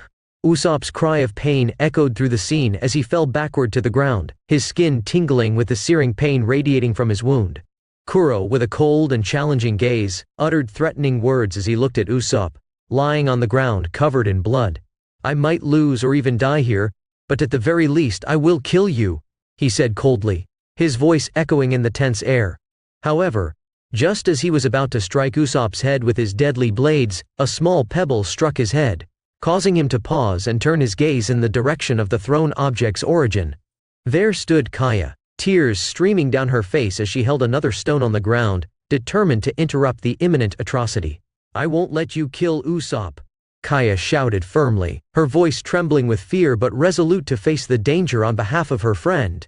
"Kaya," Usopp muttered, his face contorted with concern, as he lay helpless on the ground and shouted with all his might, using his last energies to try to protect his friend. "Kaya, get out of here," he growled, urgency echoing in his voice, knowing that Kuro was about to direct his unbridled rage toward the defenseless girl. Immersed in the madness of his fury, Kuro abruptly turned toward Kaya, his hands taking on the form of lethal claws as he advanced toward the defenseless girl, determined to cause as much destruction as possible. Kaya was alarmed, her eyes widening in terror as Kuro appeared before her, his deadly claws poised to strike. "Kaya!" Usopp's anguished cry resonated through the chaotic scene, his desperation echoing in the air as he helplessly watched the terrible threat approach his friend. The deafening roar of Yamato's explosion made the ground tremble violently in that remote corner of this island. Kuro, already severely wounded, lost his balance and stumbled over his own injuries, his expression of rage turning into a grimace of pain. Amidst the chaos, a gunshot rang out, breaking the silence that followed the explosion. It was Usopp, who seized the moment when Kuro lost part of his balance to shoot his weapon at the villain's back. Kaya watched in terror, her eyes fixed on Kuro's chest, where blood spurted from the spot where his heart should be. Usopp, with no other options, acted on instinct and fired again, aiming for the heart of the man who threatened Kaya's life. Silence fell over the battlefield, now stained with blood. Kuro, dazed, knelt down, touching his bloodied chest, unable to comprehend the rapid turn of fate. It didn't take long for him to fall to the ground, lifeless. Meanwhile, Luffy displayed a small smile, observing the scene of the two battles that had unfolded. "For someone who said he didn't care about their lives, you were about to move when they were on the brink of death," Kuina commented with an amused look next to the captain. A smile also appeared on Nami and Shirahoshi's lips, who were watching the scene from a distance. "I don't know what you're talking about," Luffy responded, somewhat embarrassed but proud of his comrades. But before anyone could tease him further, he jumped from the hill to see Yamato and Zoro. Seeing him leave, Kuina and the others could only follow the captain, wanting to avoid any provocation they were about to make. I see you've put on quite a show, Luffy couldn't help but comment, looking at the scene that Yamato had created on the beach. Hick. Yamato laughed nervously and embarrassed, while Zoro grumbled at the sight. Anyway, let's tie them up. We'll have Lami and Beppo hand them over to the Marines in the next few days. Luffy gave the order, and both of them began to do just that, with Nami being the most eager to complete the task, thinking about the money she would earn when these defeated pirates were delivered to a naval base. Watching this, Luffy went to where the young hero was lying, injured. You fought better than I thought. Luffy quickly reached Kaya, and began tending to Usopp with Kuro's lifeless body a few meters away from them. I believe so, thank you.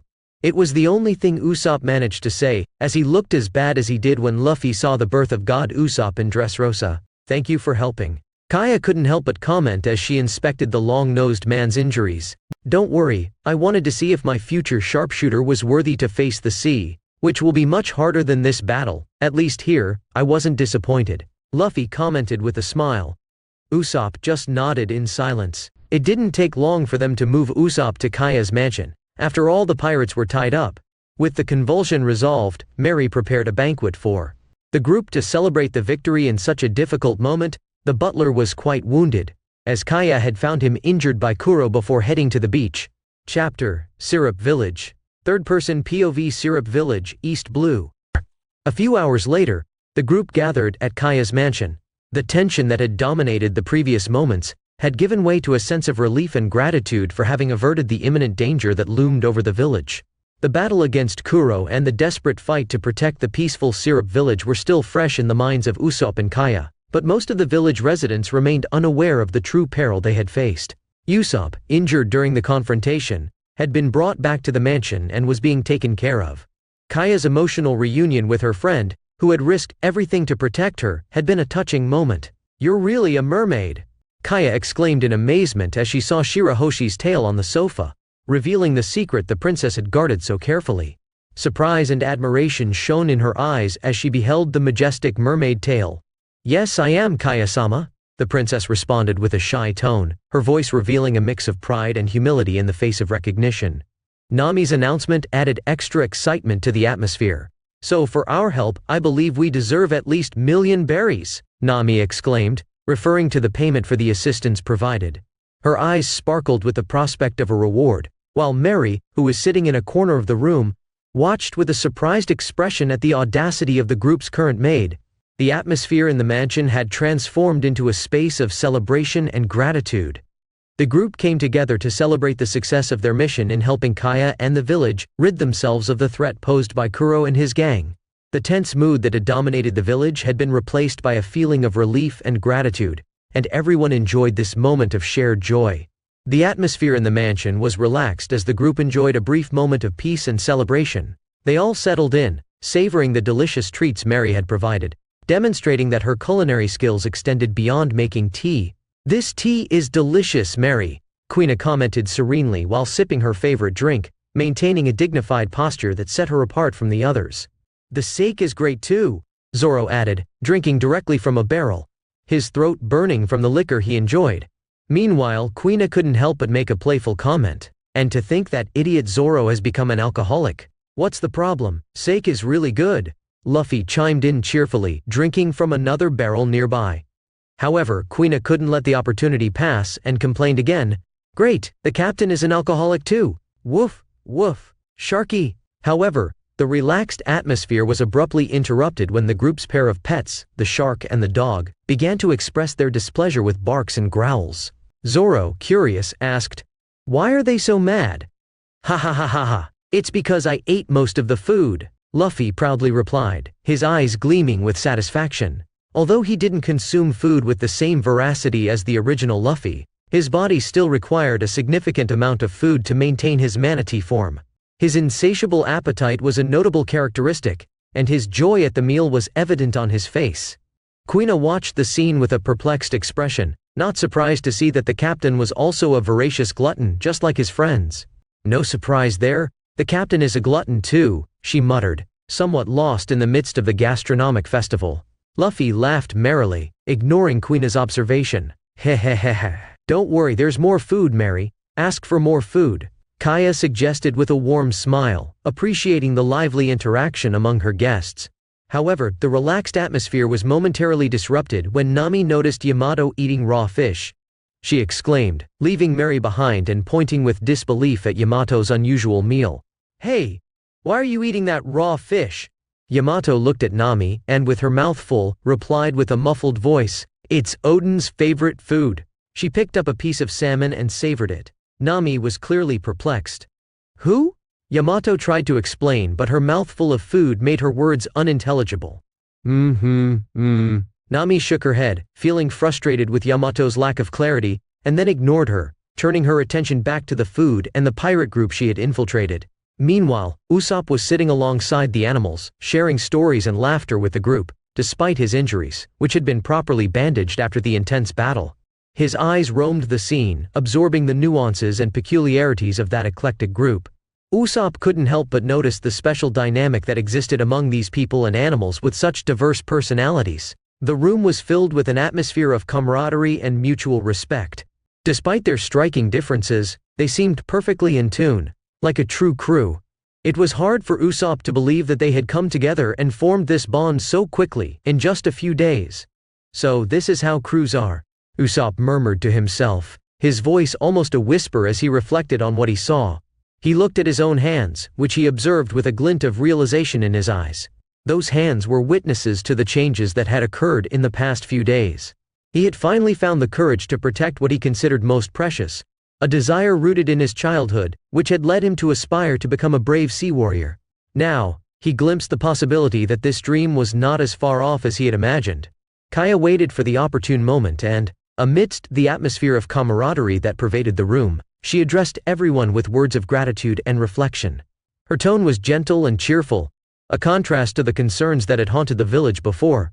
You came to us like ill-intentioned pirates, but in the end you saved our lives, declared Kaya, her voice filled with sincere appreciation, causing everyone to turn their attention to her words. Luffy, as always, responded with simplicity, as if it were a common occurrence in his hectic life.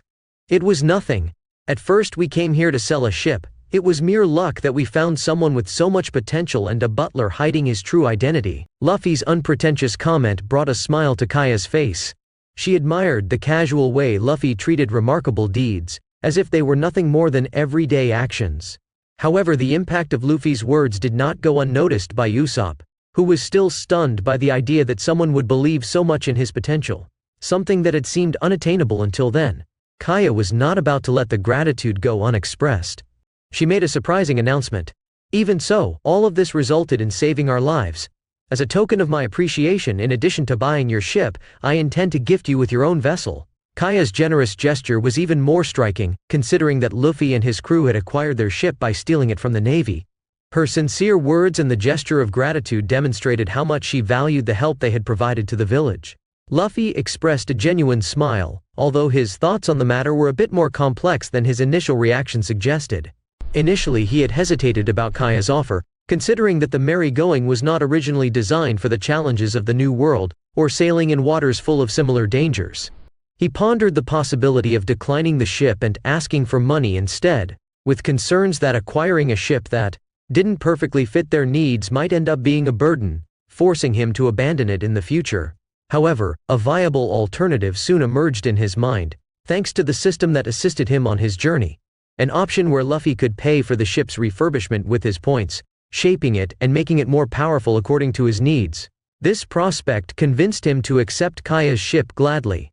I accept, but I have one condition. I want to give the ship a name, Luffy announced, his voice filled with excitement. Kaya considered the suggestion, glancing at Mary, who nodded in approval. The governess soon clarified. The ship was completed yesterday, but due to the confusion caused by Kuro, we haven't had the chance to name it yet. I was planning to do so tomorrow, so the ship the young miss is offering still doesn't have an official name, and you'll have the privilege of naming it as you please. Luffy was pleased with the news.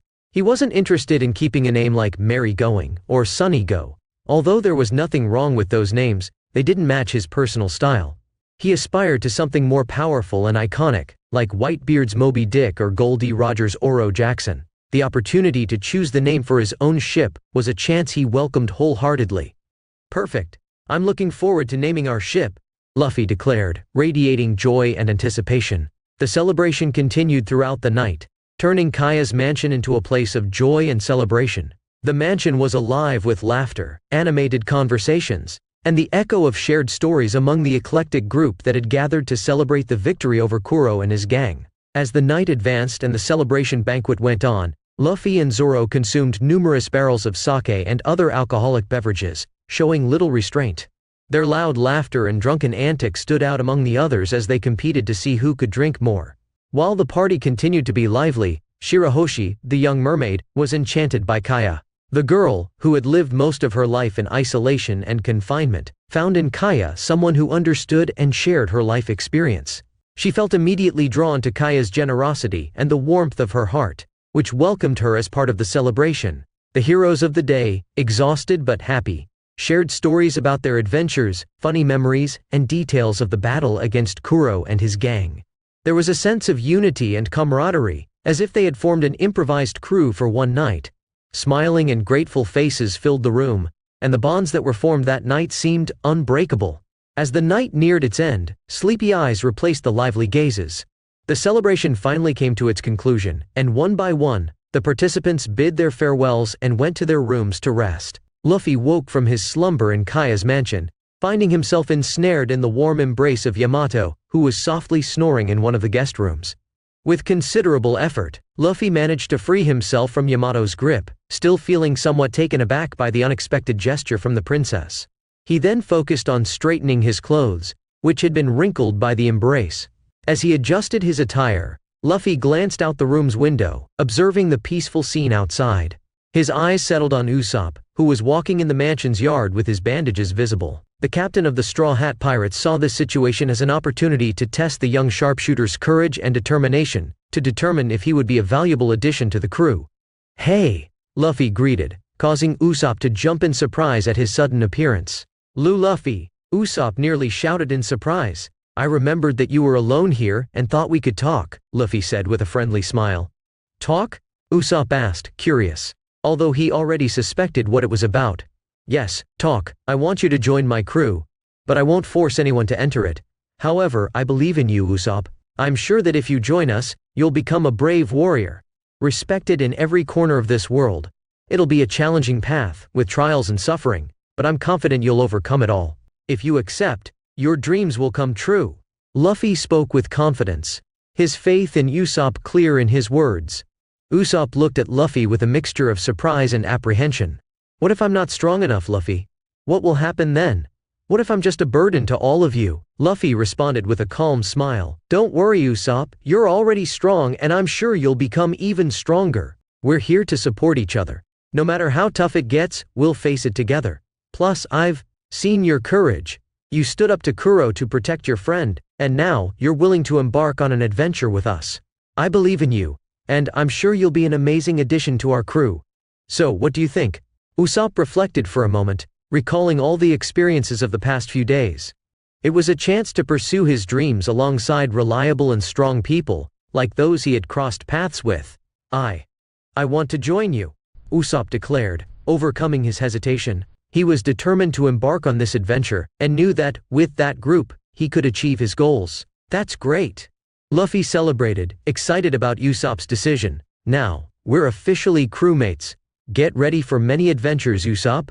Usopp smiled, feeling nervous yet excited. He was ready to face the challenge that lay ahead, confident that with his new friends, he could overcome it. Luffy's faith in him motivated him to give his all on the journey about to begin. "System crew. Usopp has joined your crew." Luffy opened a sincere smile when he saw the system notification confirming Usopp's entry into his group. "That's great. Let's announce your entry to the crew during breakfast when everyone is gathered," Luffy suggested, and they went back inside the mansion. Luffy found the crew gathered in the mansion's kitchen, where each member was busy eating and drinking something. The wooden table was filled with food dishes, fruits, and juices, creating a lively atmosphere. Yamato was particularly visible, expressing her dissatisfaction quite audibly. "You shouldn't have left the room, Luffy. You should have been resting," Yamato grumbled. eating a piece of fruit with a scowl on her face. Luffy, always in a good mood, ignored Yamato's comment and the questioning looks from some of the girls. With that, he continued to smile at Usopp, who was a little bewildered by the scene. "Everyone, I have fantastic news. We have a new member joining us," Luffy announced with excitement, casting a warm glance in Usopp's direction. The news was received with enthusiasm and curiosity by all crew members, who looked at Usopp, awaiting a brief introduction, even though they already knew the boy. "This is Usopp, the brave and courageous sharpshooter we met on Syrup Island," Luffy proudly introduced Usopp. "He's incredible and will help us in our adventures. Welcome, Usopp." "A new member," Shirahoshi exclaimed, her voice sounding like music to Usopp's ears. "Woof!" Shushu barked cheerfully, making Usopp smile. "Sharky, Sharky." Megalo also joined in the celebration, greeting Usopp with enthusiasm.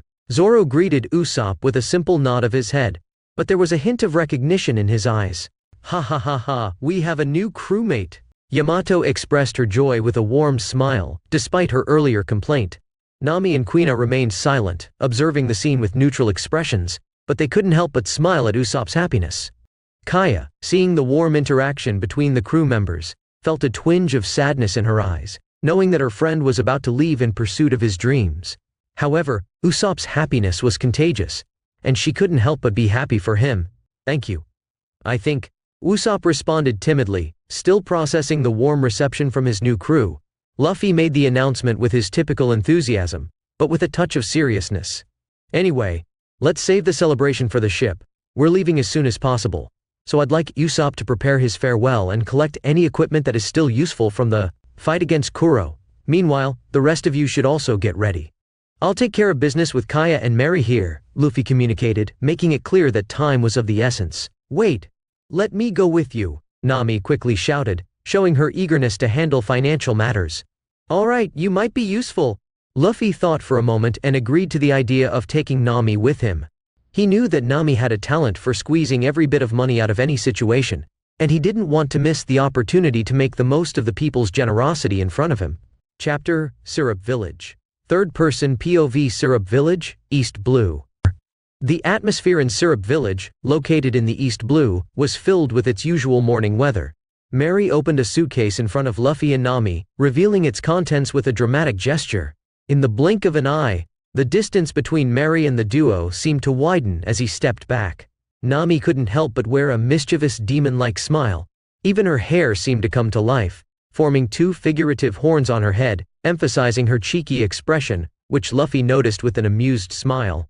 "I have to admit you're a great maid," Luffy praised the mischievous woman, his expression also brimming with joy. "I'm a navigator," she protested, but Luffy disregarded her argument with a shameless smile.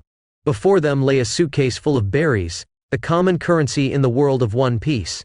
Luffy and Nami had just arrived at the port to negotiate for Buggy's ship, after using the power of the Moa Moa no Mi to increase its original size for evaluation. Mary and Kaya, who were accompanying them, were left in awe when they saw Luffy pull out Buggy's ship from his pocket, and in a matter of seconds, Luffy turned it back to its normal size. The young man's astonishing ability didn't go unnoticed, leaving Mary and Kaya completely shocked. Recovering from the initial shock, Mary decided to inspect Buggy's ship inside and out, while the negotiations began. In the end, the deal netted them million berries. Although the initial price was million, Nami's cunning came into play. With her bargaining skills, she managed to squeeze an extra million berries from the value, increasing the total amount to million. Luffy was extremely pleased with the cat burglar's prowess. "Now we're in really good shape," proclaimed Luffy, approaching the suitcase and unable to resist touching it, as if the berries contained therein were a tangible realization of his success. "What? Not again!" Nami screamed as she saw Luffy perform this action, recalling the last time he had acted similarly when all their wealth had vanished before their eyes. It was a nightmare she didn't want to relive. Before Nami could approach and prevent Luffy from going on, acting on instinct, she pounced on him. But the money disappeared again, just like in the terrible nightmare that still haunted her memories. Added berries to the store's balance. Store balance. Luffy had spent a considerable amount of money in recent days, especially on Usopp's weapons, as nothing in those items was cheap. However, in the end, the investment proved to be worthwhile. No! Nami exploded, jumping on Luffy and grabbing him in anger, refusing to let him go. "Why did you do that? Where the hell did the money go? Give it back, give it all back now!" she screamed, tears of frustration rolling down her cheeks as she held Luffy tightly. "Don't worry about it, the money was deposited into the crew's fund," Luffy said, while Nami's cheek was pulled by him. "Crew fund? I deserve a share of that money," she protested, not releasing him. "I can't give you the money right now, but I'll reward you later. I still have Buggy and Kuro's rewards to collect, and I plan to capture Krieg and Arlong's heads for their bounties," Luffy announced. Silencing Nami the next moment, she let go of him and looked at him with a serious expression. "Hey, are you really going to fight them?" she asked, in a worried and curious tone. The last name that came from Luffy's lips was Nami's worst nightmare. Even after all the displays of strength by the man with the straw hat, her mind was reluctant to accept that he could face Arlong. "Yes, any problem." Luffy raised an eyebrow, appearing defiant. But it was a fun moment for him. "I heard they are the most powerful pirates in this sea, especially Arlong. Fishmen are considered to be 10 times stronger than humans," Nami warned, with a hint of concern in her voice. "Nonsense," Luffy huffed, cutting her off before Nami could continue. "I could raise Logtown to the ground in a day. I doubt a mere fishman could do the same. If they were that powerful, why would they be sailing in the weaker sea with a bounty of only million? I've met and lived among pirates with bounties in the billions. It won't be a fishman with such a low bounty that makes me fear for my ambitions," Luffy said, his voice filled with seriousness and even a touch of anger. He detested being underestimated or pitied. He was the type who would rather face death than beg for his life. Luffy's words left Nami stunned, not only by the anger in his tone, but also by the astonishing information he shared. Laying waste to one of the biggest cities in this sea? Calling Arlong a mere fishman? A bounty of only million? Knowing pirates with bounties in the billions? Not being afraid to pursue his ambitions. The words echoed in Nami's mind, deeply shocking her. She never imagined this man was so fearless, or that anyone could mock Arlong and his crew so easily. Maybe he... Nami began to think, but couldn't finish her thoughts. "I don't know what your history with them is, since you seem quite scared, especially about Arlong. However, based on the information I gathered in the past few days before our meeting, it seems that Arlong is just a pompous manatee. He brags about his strength, but in the end, he's just a tyrant who enslaves ordinary people with the help of the naval base. A tasteless joke, in my opinion. He doesn't even use his strength to kill people and prefers to use guns. What a joke." Luffy wasn't angry anymore, but his mocking tone was evident. Nami listened to all of this with a whirlwind of thoughts, clenching her hands and unable to formulate a response. "Anyway, let's go find the others," Luffy said, not waiting for her, and began to walk towards the port to gather the rest of the crew. As Luffy walked away, the orange-haired girl dressed like a maid stayed in the room where Luffy had distanced himself from her, absorbed in her own thoughts. Luffy's words were challenging and full of conviction, and something about his confidence made her question her own beliefs. A small spark of hope began to grow in her heart. What if, against all odds, Luffy could fulfill his bold promise? Nami couldn't help but imagine a scenario where Luffy, with all his strength and determination, confronted Arlong and his crew. She visualized Kokoyashi village being liberated from the oppressive rule of the fish men, the villagers finally regaining their peace and freedom. As Luffy set out to find his crew, Nami's hope grew. She was determined to uncover the truth behind Luffy's words, and perhaps find a way to believe that he could be the answer to saving her village and achieving her own dreams. Outside the mansion at the port, everyone was ready to board their brand new ship, the original Merry Go. "Let's head to the port and board our brand new ship." Luffy met up with everyone and led the way. Upon arriving, they were met with the peculiar ram-head-shaped ship, small and quaint, designed to accommodate the crew. However, Luffy already had ambitious plans to transform it into a powerful battleship, using all available parts. The only obstacle was the money needed to carry out this grand renovation. "Is it true that Big Brother Usopp is setting sail?" A child's voice echoed, full of excitement reached their ears. "Big Brother is so amazing," exclaimed another voice, full of admiration. 3 children approached Usopp, who was packing his bags and the weapons left from the battle with Kuro. His rifle was visibly damaged, as was his pistol. He had organized his belongings in his house away from the village, and was ready for the new journey into the unknown. As soon as the children heard about it, they ran to say goodbye to their old friend, eager for one last meeting before his departure. Yes, I, the brave Usopp, will become a fearsome warrior of the seas, Usopp announced, pointing to himself with a smile on his face. Even though he was still injured from the battle, Luffy dramatically accelerated his recovery process, providing him with a remarkable improvement in just one night. What would normally take months to heal, he could achieve in a matter of days, thanks to the power of his devil fruit. Let's all board, as there are things we need to do, and we're in a hurry, announced Luffy, urging everyone to head to the ship. And you too.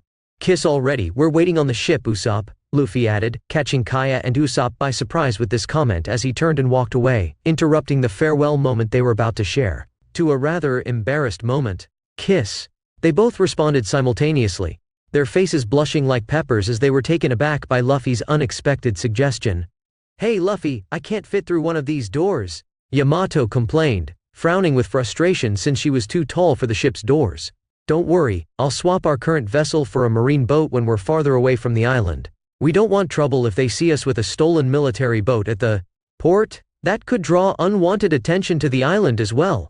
I'll make the swap as soon as we're far enough, explained Luffy, and everyone nodded, understanding the precaution. I'm ready, Captain. Usopp boarded with an announcement, showing determination on his face. Great, let's go. Lami is nearby since her Vivre card is active. We're going to meet her to deliver the new batch of captured pirates, Luffy proclaimed, his expression reflecting his determination to fulfill the mission. Speaking of which, Captain, where are the Black Cat pirates? Usopp couldn't help but ask, curious about the fate of his former enemies. They're here, Usopp-sama, Shirahoshi replied, presenting a small birdcage that contained the Black Cat pirates, now reduced to miniature prisoners. After this brief moment of clarification, Luffy used his power to speed up the ship, making it shoot off at high speed as they moved away from Syrup Village and set off for their next adventure. Chapter. Trip to Barity. Third-person POV somewhere at sea, East Blue. What name will you put on the ship, Captain? The first thing Usopp asked as they sailed away from their old island. I haven't decided yet, I'm torn between. Stormfell Black Pearl Sea Overlord, what eye-catching names, Zoro remarked. I know, but I haven't figured out which one to choose yet, so I'll leave it to the readers of this fan fiction, Luffy murmured. Amazing! Yamato's eyes sparkled. Incredible, Usopp said in a trance. You guys don't even know what he's talking about, Zoro grumbled. Readers? Nami raised an eyebrow. And why are we in a fanfiction? Kuina crossed her arms in disbelief. What is a fanfiction, Luffy-sama? Shirahoshi asked with curiosity. Woof! Sharky. Really, Chushu-sama. Hey, listen anyway, the name of the ship was chosen by readers with the highest votes. The name will be. The name was chosen in Portuguese version, Black Pearl. The sky stretched in intense and clear blue, without a cloud in sight. The sun shone brightly, warming the land with its golden rays. The air was pure and fresh, free from any sign of pollution or haze. It was one of those rare moments when nature revealed itself in all its splendor, on a day of clear and bright sky, providing a sense of serenity and purity that soothed the soul. Birds flew gracefully through the firmament, leaving traces of shadows on the breathtaking landscapes, in perfect harmony with the beauty of the day. It was as if the sky itself smiled at the earth, illuminating it with its purity and radiant beauty. At sea, an imposing marine ship sailed alone, cutting through the waters with unwavering elegance. On the deck, a group of individuals lay, looking disoriented and defeated. Luffy, always quick with his solutions, switched ships, making the stolen marine ship increase in size. He took it out of a small box he had acquired in Kaya's mansion. Luffy found it safer to store his ships in that small box since he had the power to shrink them to the size of a marble and store them in his pocket. Once everyone moved to the larger ship, Luffy shrank the small ship, now named Black Pearl, to a minuscule size and stored it in the small pocket box again. On the ship's deck, Luffy turned into a ruthless general. He spared no one in training, imposing a level of rigor that challenged the endurance of his crew. His voice echoed, firm and challenging, as he watched each member fight under the increased gravitational pressure. Come on, is this all you guys can do? I was expecting much more from you, he shouted, his words filled with authority and determination. It's very hard, Luffy-sama, Shirahoshi muttered. But Luffy didn't relent. For me, it's quite easy, Yamato replied calmly, demonstrating unwavering determination. Zoro and Kuina were sweating profusely, but Luffy didn't give them a break. We aren't monsters like you and the captain. Zoro commented, recognizing the harsh reality of the relentless training. Chuchu whined like a defeated dog, but Luffy showed no mercy. He continued to encourage, challenge and push his crew to the limit. Megalo, I hope you give your best too, he ordered, making no exceptions for the non-human members of the crew. And when it came to Usopp, Luffy didn't hesitate to show his indifference. You can't even lift a finger.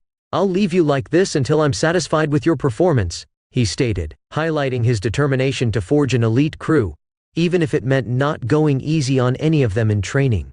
Shirahoshi, you have a great hidden power within you, I know you can do better than this, Luffy exclaimed, his voice conveying a mix of encouragement and challenge. Shirahoshi was in a state similar to Usopp, or perhaps even worse, as silent tears streamed down the young girl's face during training.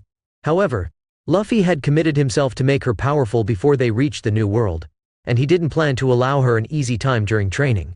While everyone was on the ground, panting and exhausted, only he and Yamato remained standing, locked in a constant confrontation. Luffy occasionally interrupted the fight to provide words of encouragement and guidance to each crew member.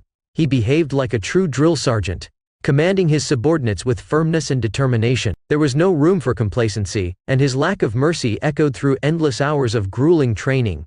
Luffy created training categories with his crew. Gravitational push-ups. Under increased gravity pressure, all crew members perform push-ups to strengthen their chest, shoulders, and arms. Luffy encourages everyone to stay in shape, ensuring there is no let-up. Gravitational squats. Squats are performed to strengthen the legs and endurance. Increased gravity makes this exercise even more challenging, testing everyone's resilience. Deck runs. Crew members run on the deck under increased gravity, developing endurance and speed. Luffy makes sure everyone is giving their best. Combat training. Luffy, Zoro and Yamato led combat training sessions, practicing fighting and sword techniques. Crew members are instructed to hone their skills and defend themselves under increased gravity conditions. Endurance training. To develop physical and mental endurance, crew members engage in resistance exercises, such as long-distance runs and high-intensity interval training sessions. Gravitational weightlifting. The strongest, like Luffy and Yamato, engage in weightlifting under increased gravity to further strengthen their muscles. Agility training. Agility exercises are performed to enhance reflexes and mobility, essential for the battles they will face in the New World. Climate resistance training. As part of their comprehensive training, crew members undergo training in extreme weather conditions, such as exposure to strong wind and rain, to prepare them for the unpredictable conditions of the sea. While all this was happening, Nami, still dressed as a maid, was on the sidelines, immersed in her own thoughts. Since they left Syrup Village, Luffy's words echoed incessantly in her mind, leaving her deeply reflective. Beyond the words, Nami began to notice something that deeply troubled her. Luffy didn't treat her the same way as the other crew members. She began to notice nuances in his behavior, a subtly distinct treatment, as if he saw her a little differently from the others, despite all the friendship and camaraderie. This perception squeezed her heart and created a sense of uncertainty. From a young age, Nami harbored a deep hatred for pirates, but watching this peculiar group made her question her own beliefs. They were a kind of crew she had never seen before, and that left a bitter taste in her mouth. She felt hurt and out of place, as even the other crew members didn't embrace her as a true nakama. Nami sighed softly to herself, sinking into her thoughts. Maybe it's because I joined the group with the wrong intentions, she murmured to herself, expressing self-criticism and reflection on her past actions. However, her brief reflection was interrupted by Luffy's energetic voice. "Maid, our training is over. Could you bring us some refreshing drinks?" called the captain, releasing the gravitational pressure imposed on the group. Yes, Nami replied quickly, but this time her voice carried a more dejected tone than anger. This did not go unnoticed by Luffy, who arched an eyebrow as he watched her walk away. He pondered in silence. Was I too hard on her? Anyway, unless she comes to me and shows her true intentions and feelings, I'm not willing to ease the pressure. Not when it seems like, deep down, she just wants to steal from us. Luffy watched Nami's back with a thoughtful look, maintaining his firm and determined posture, but also attentive to the complex situation involving the cat thief and his crew. After Nami brought some refreshing drinks, the crew began to relax. Everyone settled in, easing the tension after the grueling training. Kuina, while savoring some rice cakes that Nami had brought from the stock, commented, "We urgently need a cook. These rice cakes are good, but no one here really knows how to cook." Zoro nodded, adding, "And what about our next stop, Captain? Where are we going?" Luffy couldn't contain his excitement as he replied, "We're heading to the Barity restaurant. I'm sure the perfect person for the job is there right now. And believe me, there's no chef like him in all the seas." His eyes gleamed with enthusiasm, already anticipating the next stage of his journey to strengthen his crew. Although Luffy knew he might have to beat up Sanji a few times to keep him away from his ladies, he still hoped to find a reliable and strong version of the cook. However, he was aware that the world they were in now could have caused unexpected changes in his companions. "I understand, but I don't think that will make a difference," Yamato commented beside Luffy, expressing a pragmatic attitude towards the situation. "Sure, you only eat raw salmon," Usopp joked comically, shouting at Yamato while she enthusiastically devoured pieces of salmon. "I'm just following the footsteps of my sacred book," Yamato replied, pulling a book from inside her bra, revealing her loyalty to the wisdom contained in its pages. Kuina, observing the book that accompanied Yamato when she summoned it, couldn't help but let out an amused grumble. "I'm afraid to open that book," she murmured, giving a skeptical look at Odin's mysterious diary. Luffy thought that while Lami had Beppo and Shirahoshi, Megalo and Yamato brought with them a diary that seemed to be an irreplaceable artifact in their lives for that woman. "Ow! Ow!" Choo-Choo barked, communicating in his canine language. "Sharky." Megalo translated the message for his partner, using his ability to understand the language of dogs. An infectious laughter escaped from Shirahoshi's lips upon hearing Megalo's translation. Luffy in turn sighed, understanding what Choo-Choo was trying to communicate. Even Shirahoshi, who didn't directly understand the language of dogs, grasped the meaning through Megalo. However, the atmosphere quickly changed when Usopp, who had moved away from the group after eating a bit, reported a concerning discovery.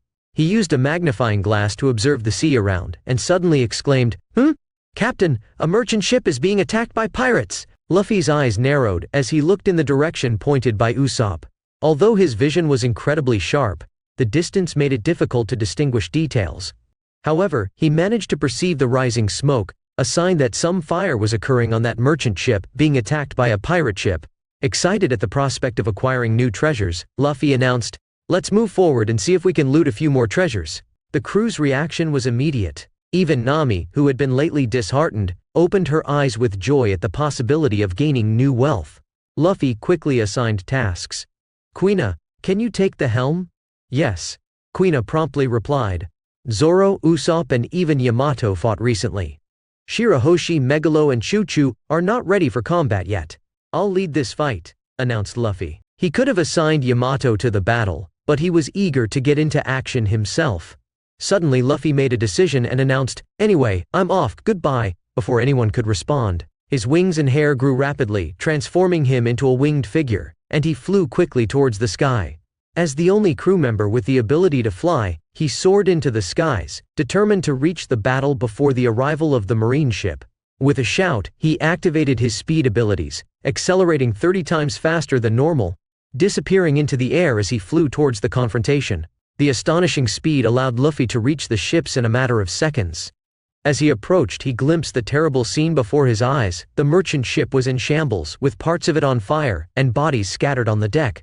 It was evident that a massacre had occurred, as there were few survivors. "They didn't stand a chance," Luffy murmured as he observed the desolate scene. He descended from the skies to examine the situation more closely. However, something caught Luffy's attention. He noticed that the supposed pirates attacking the merchant ship didn't look like ordinary pirates. They wore elegant clothes and black suits instead of typical pirate attire. Moreover, they were armed in an organized manner and seemed much more trained than a group of common pirates. Very strange. These clothes aren't typical of pirates. Why are they using a pirate ship? Luffy pondered, watching the black-suited armed men. Additionally, he noted that many victims, including civilians and soldiers, had been shot. This wasn't the typical action of common pirates. A theory began to form in Luffy's mind. He began to suspect that these pirates were actually disguised agents of the world government, conducting a secret operation. They were using a pirate ship as a facade to cover up their actions. This allowed them to sail without being challenged, as any marine ship that saw them attacking would believe they were facing pirates. Luffy realized that there were many agents on board, and almost all of them wore black suits and were armed with rifles. However, a tall man in a red suit and sunglasses stood out. He was speaking to a distant Mushi at the center of the merchant ship, while two men in white suits handed him a piece of paper and a chest. The man in the red suit was now communicating with someone on the other end of the line. As Luffy observed the scene, he noticed that there were only 2 living people on the merchant ship, a couple who were tied to a corner of the deck with chains. However, they were not in good condition, they appeared injured and frightened. Luffy watched the situation, thinking that he was about to embark on a new and exciting adventure. He wasn't exactly following the original Luffy's footsteps, because something new and intriguing had unfolded before him. "We have the key, confirmed with the map as well," replied the man in the red suit through the radio. "Very well, the government is finally after that key. We had no leads for the last years, but the reports from our agents brought us to it in this sea." The voice on the other end of the Mushi was filled with enthusiasm. "That's wonderful, Agent Sky. I'm sure your promotion from CP to a higher division is guaranteed." The same voice continued. "I am grateful, but I'm just doing my bang." Boom. Before Agent Sky could finish his sentence, the entire environment was engulfed in a sudden wave of heat and a deafening explosion. A shot echoed from the sky, catching everyone off guard. They barely had time to look up when the Mushi exploded in a burst of purple flames, catching everyone unawares. Agent Sky quickly looked up, alarmed, and recovered from his shock that lasted only milliseconds. "Who?" he shouted in anger. The operation was going so well until now, and suddenly, something unexpected happened, disrupting the mission. He spotted some kind of black angel hovering meters from the site, in the air. Although belonging to a significant division of the world government, only a small group of the main Cypher Pole teams and the agents responsible for the Tenryubitos were aware of Haki and had proper training. Agent Sky was not part of that group, and had no idea of Luffy's approach as they carried out the mission. If Agent Sky had knowledge of the Lunarians, his first assumption upon seeing Luffy in the skies would have been that. However, he would be wrong. A devil fruit user was his initial impression upon observing Luffy. The winged man grinned at all the government agents while holding a pistol pointed where he had shot with his chaos flame power. Both Agent Sky and the other agents in white and black suits, as well as the prisoners, looked at the new winged man, completely dumbfounded. "Can I join in on this fun too?" Luffy asked playfully, his voice echoing throughout the area. Chapter: Trip to Barity. Third-person POV. Somewhere at sea, East Blue.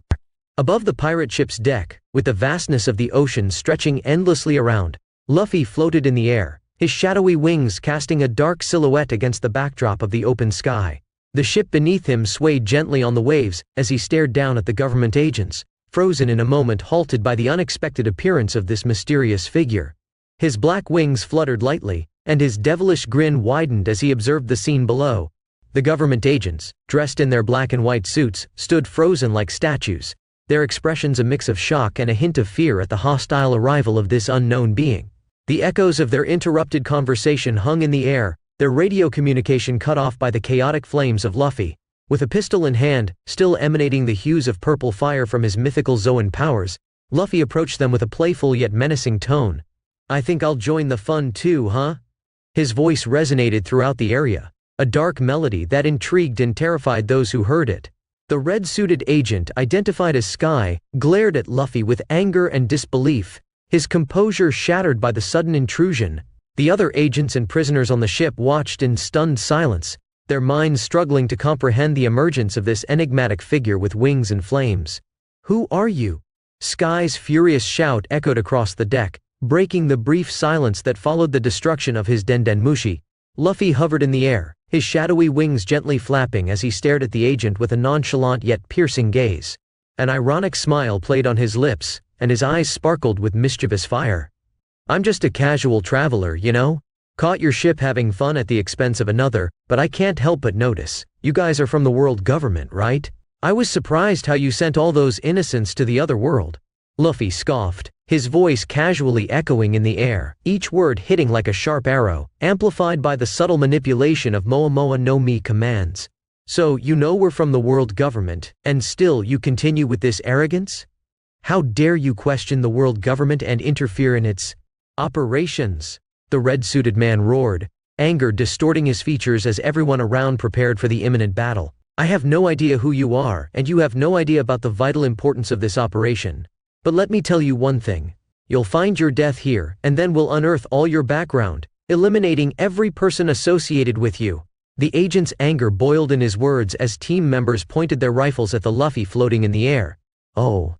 I must admit you have a special talent for ticking people off," Luffy commented with a light sarcasm, his voice flowing in a calm tone but carrying with it the promise of an impending storm. Luffy's hatred was visceral when it came to threats against his family and friends. Even knowing that the world government probably wouldn't launch an attack on Garp's acquaintances in the Goa Kingdom, the mere mention of such a threat was enough to ignite fury within him. "Perfect. You just gave me more than enough reason to wipe all of you out," Luffy declared, his weapon pointed directly at the red-suited agent. The deck was about to become the stage for an explosive showdown between the Straw Hat and the dark arm of the world government.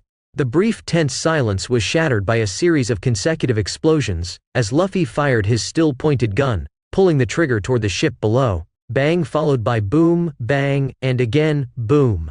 The resounding sound of explosions echoed through the deck of the commercial and pirate ship, creating a chaotic symphony that filled the air. Bang! An explosion rang out as Luffy's pistol found its target, sending one of the agents flying backward. Boom! Another roar echoed as the pistol fired again, hitting the next target and scattering debris on the deck. Bang boom bang boom bang boom bang boom bang boom bang boom. Luffy always had an affinity for firearms, and this was clearly reflected in his new arsenal in this world. In addition to his naturally powerful physiology, he had incorporated the use of firearms into his fighting style, complementing his abilities with a pistol. The power of chaos flames associated with the pistol dramatically enhanced his ability to perform quick and precise attacks. He hunted down world government agents as if they were prey, each shot a sentence of condemnation. His serious expression contrasted with the fluidity of his movements, demonstrating unmatched dexterity. The agents, unprepared to face Luffy's fury, desperately tried to dodge but seemed powerless against the overwhelming force of the Straw Hat. Pop, pop. As explosions echoed in the air, Agent Sky, skillfully using the Geppo technique, glided through the air as if walking on the ground. Being a member of CP, he was proficient in some of the 6 styles. "Grab the Denden Mushi and report our situation. Call for reinforcements, as this unknown man is dangerous," Agent Sky ordered, aware of the threat they faced. Luffy had decimated several of his colleagues using the pistol's flames, reducing them to ashes in an instant.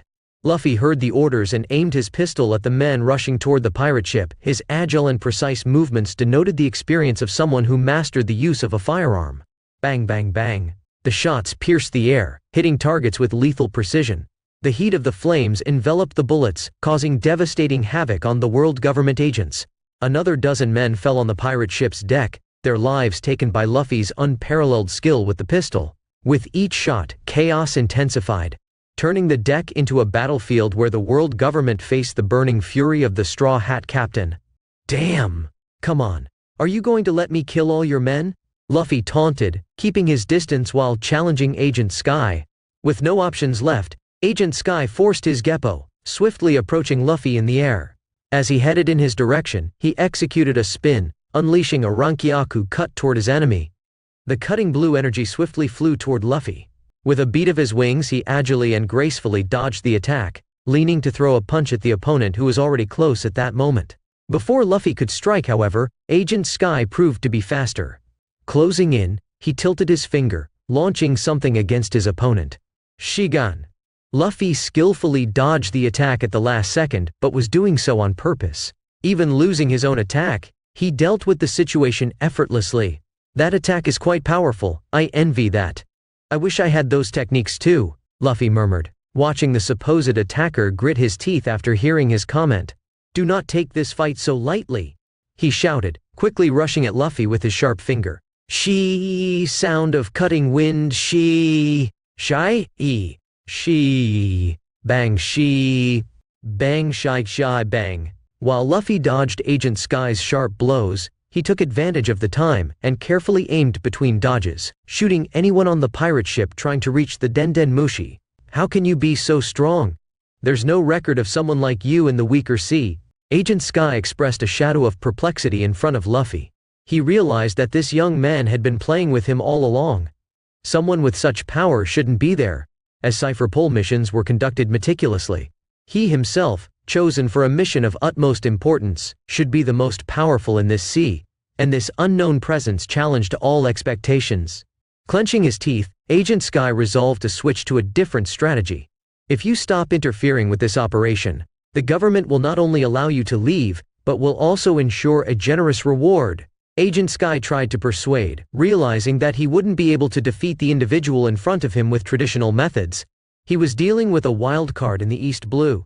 After threatening me and mine, I don't care if you're from the world government, the Marines, one of the 4 emperors, or the Revolutionary Army. Even if I become the enemy of everyone and the most hunted man in this world, I don't plan to bow my head when my people are threatened or harmed. Luffy spoke with a cold voice, wasting no more time in that fight. With a beat of wings, he prepared to fly and deliver a punch against Agent Sky. Seeing this, Agent Sky quickly crossed his arms, applying the Iron Body technique. Tekai. Luffy's punch hit Agent Sky in mid-air with overwhelming force, creating a shockwave that expanded through the airspace. The thunderous sound of the impact echoed through the sky, reverberating like thunder on the horizon. Agent Sky, the target of Luffy's explosive power, felt something he never imagined before. At the moment of impact, Agent Sky's body seemed to defy the laws of physics, flying like a cannonball through space with an erratic trajectory toward the pirate ship. The scene was almost surreal, with Agent Sky exploding a part of the ship with his own body. Crack! The sound of the impact echoed across the ships, reverberating like thunder. Mr. Sky! The remaining agents shouted in desperation, watching their leader being thrown like an unguided projectile. Worry and fear mingled on their faces. Luffy wasted no time and flew toward that hole, cutting through the barrier of astonished agents. Boom! Upon landing, he triggered a controlled explosion, wanting to avoid unnecessary attention. His focus was entirely on the fallen agent, aware of the danger he represented if he called for reinforcements. He wanted to attract as little attention as possible before entering the Grand Line. With dust hanging in the air and shards scattered, limiting visibility inside the ship, Luffy surveyed the area for any movement. Aware that his initial attack might not have been lethal, he remained vigilant. It was when, amid the dust, the agent suddenly emerged, using the Soru technique to appear in front of Luffy. Shigan. The agent's finger shot out quickly, connecting with the region of Luffy's chest where his heart rested, initially deeply surprising him. However, to the horror of the agent, the finger did not pierce Luffy's tough skin barrier. Wow, that was a slip on my part. Not having observation haki is really a disadvantage, and I'm taking it quite arrogantly. I could be seriously injured if it weren't for my powerful body, Luffy murmured as he observed the spot where the finger was connected to him, speaking calmly as if the other party hadn't just tried to kill him seconds before. That's impossible. What kind of monster are you? Agent Sky lost composure, unable to believe what his eyes were witnessing. He had never seen someone resist that assassination technique, especially without using haki or even tekai. If you had powerful haki, the story might be different. Even with my body being strong and having potential, it's still not as developed as Kaido's or Big Mom's, Luffy commented, leaving the man even more stunned. Who are Kaido and Big Mom? How can this kid speak so casually about these names as if they're known here, in the East Blue? He exclaimed in his mind. Anyway, I'm going to kill you. Luffy spoke casually. He wouldn't let this agent leave alive, especially a man who threatened his acquaintances like this. I just hope to find some manual of the 6 styles on this ship. So I guess this is goodbye. Luffy spoke calmly, pointing the pistol at the man and using his flames to simulate a bullet. Bang! Soru? Bang! Wow! This technique is really amazing. You still managed to escape the first shot. Luffy couldn't help but praise, surprised at the agent's ability to escape even at point-blank range. Damned. After all my efforts. I was so close. Why did you have to appear now? He growled as if the world were committing the greatest injustice against him. Breathless, the agent had a wound above his heart, bleeding and burning. He might have escaped the first shot to the head, but Luffy followed him as he executed Soru and shot again, hitting him. Is this injury hurting you a lot? Luffy casually asked and continued. Don't glare at me with so much hatred. I'm just curious to understand a bit more about the effects of chaos flames, as you're the only one who survived after being hit by them. Luffy ignored the hateful expression of the agent, and continued with his investigation. In addition to being the most intense flames among all devil fruits, they have a corrosive effect. I doubt you'll live for much longer now. I may die here today, but I realized that whoever you are, you're a threat, and I'll at least destroy you. Here. he said, through gritted teeth. Quickly, without giving Luffy a chance to react, the agent grabbed a box next to him and opened it, revealing various devices. This made Luffy's eyes widen instantly. Even without exactly understanding what it was clear that they were explosives or some kind of dynamite. Die! Agent Sky shouted, pressing a button in the center of the box, not giving Luffy the opportunity to escape. Boom. Chapter Trip to Barity third-person POV somewhere at sea, East Blue. We're almost there, Zoro said, eager to join the fight as soon as possible, despite having faced opponents a few days earlier. Are they really pirates? I've never seen pirates dressed like this, Nami commented, observing how organized this group's uniforms were. Weird, they're waving at us too, as if they've glimpsed some hope, looking very happy about our approach. Usopp scratched his chin, perplexed. Maybe Luffy made friends with them, and they want to welcome us, Yamato concluded after pondering for a moment. Ow! Sharky! Megalo said that Shushu-sama heard something like this. It's the Navy, we have reinforcements, Shirahoshi informed. So clearly, they're not our friends. Kuina commented the obvious. I wonder what Luffy did to them. Nami pondered. We're on a Navy ship, what did they expect? I just wonder why pirates seem so happy about the Navy's presence. I think Nami is right, Usopp reasoned. Anyway, let's find out soon, Zoro said, eager to approach and understand what was really happening there. What happened to Luffy-sama? Shirahoshi asked, expressing a bit of concern. I saw him descending forcefully onto that pirate ship, breaking everything with his landing. He was flying and fighting with someone using Geppo, Yamato reported. Geppo? What's that? Kuina questioned. It's a technique used to walk in the air. Some members of my father's pirate group could use it after copying some marines, Yamato explained. A technique that allows walking in the air? Zoro became quite curious and surprised at this revelation. Is your father also a pirate? Nami asked, surprised. Yes, that old bastard. I can't wait to go back to Wano and kick his ass along with Luffy, Yamato replied without looking at Nami, keeping her eyes on the ships ahead. No matter what kind of technique the enemy uses, Luffy can't lose to anyone in the East Blue, Usopp asserted with conviction, and most nodded in agreement, while Nami watched in amazement. Ow! Ow! Sharky! Hey, Shushu said that you became so convinced that Luffy-sama is so powerful after spending time with him in the last few days, Usopp-sama. Shirahoshi chuckled timidly at the dog's joke. It's not just that. You've seen his strength, he's a monster. He is. And the most surreal thing is that Yamato is even stronger than the captain. Zoro couldn't help but murmur. There was never a clear winner in the sparrings between Luffy and Yamato, but Zoro could feel that the white-haired woman was holding back all the time. What? Usopp couldn't believe it. Really? Is she even stronger? Nami couldn't help but be amazed. Since Luffy himself claimed that he could destroy Logtown in a day, and didn't seem to be lying, the question now is, if Luffy can do that, can Yamato be an even worse monster? She has horns, so she's not so human, Nami told herself. Anyway, we're getting close, so let's wait for Luffy to appear before taking any action, Kuina concluded as they approached the ships. The situation was under control, but abruptly a flash tore through the night silence, radiating from the pirate ship, and enveloping both the pirate vessel and the commercial ship. The flash was followed by a deafening blast, shaking the air around and causing the explosion's impact to echo across the ocean. Speaking. What? Lu. Captain. Luffy-sama. Ow! Captain. Sharky. Before they could articulate anything else, the force hit the Navy ship, unbalancing everyone on the deck. Watching the raised explosion, Yamato wasted no time and jumped off the ship, freezing the ocean just below her. Although this left everyone stunned, Zoro followed suit quickly, leaping off the ship, while Shirahoshi flew to the boats with Megalo in desperation. The commercial ship was still partially intact as the explosion also hit them. Most agents were dead now, leaving only a few hostages and survivors.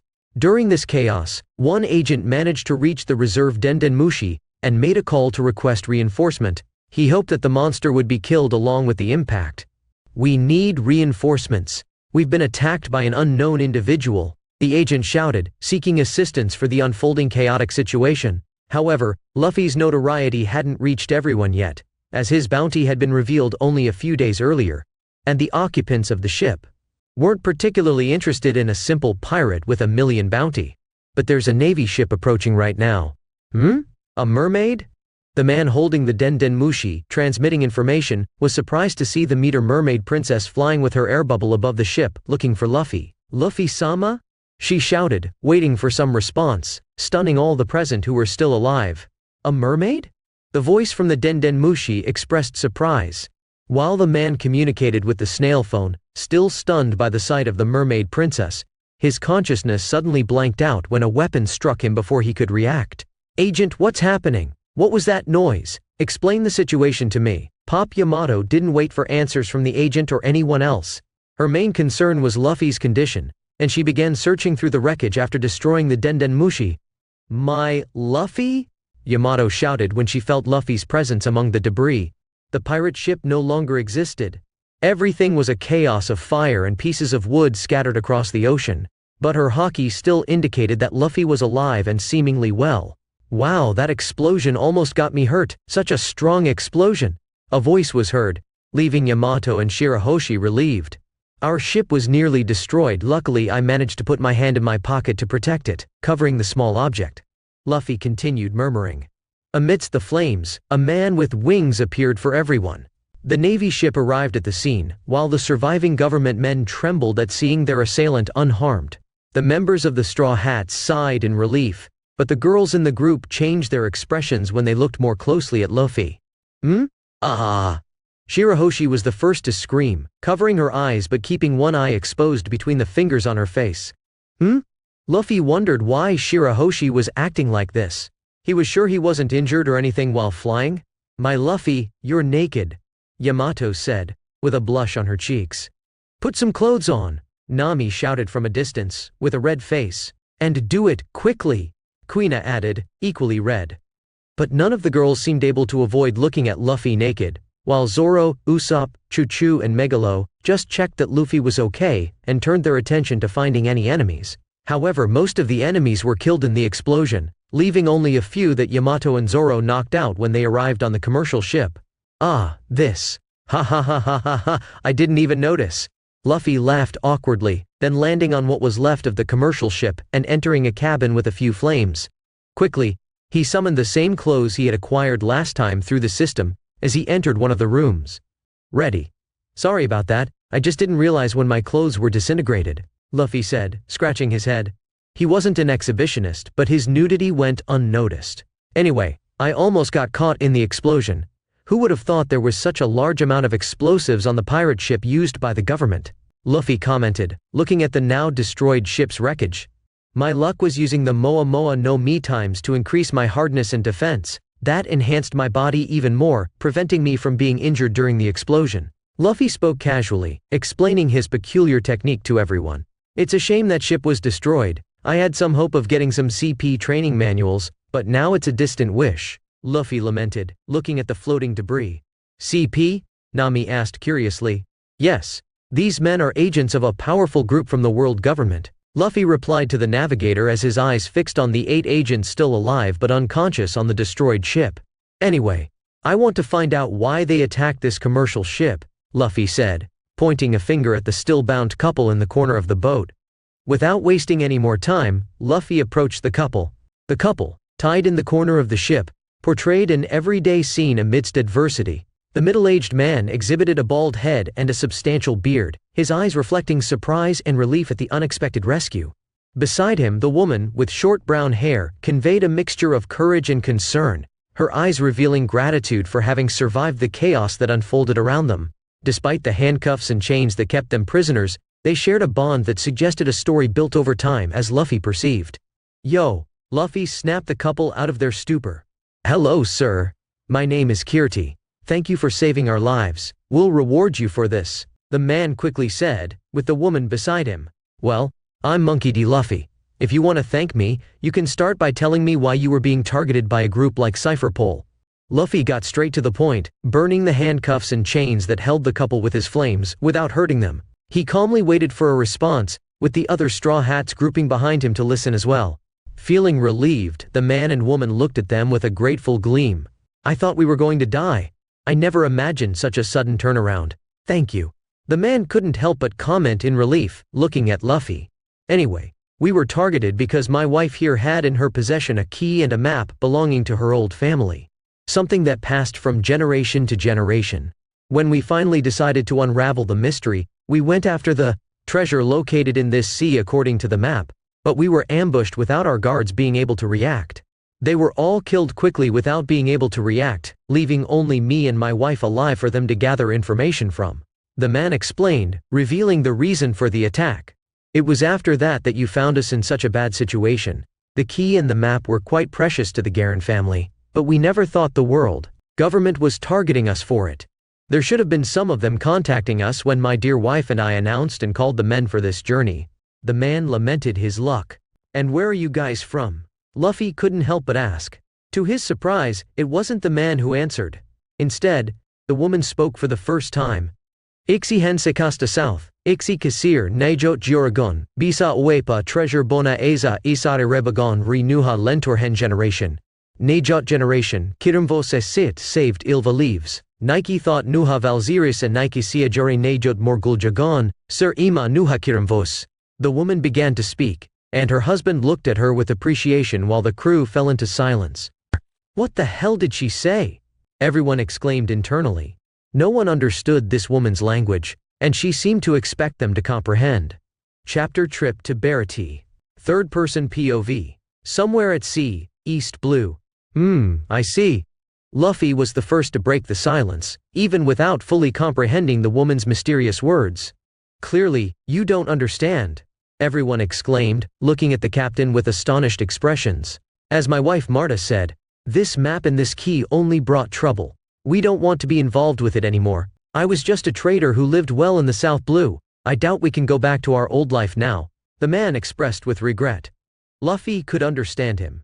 He also doubted that the world government would let them go unscathed.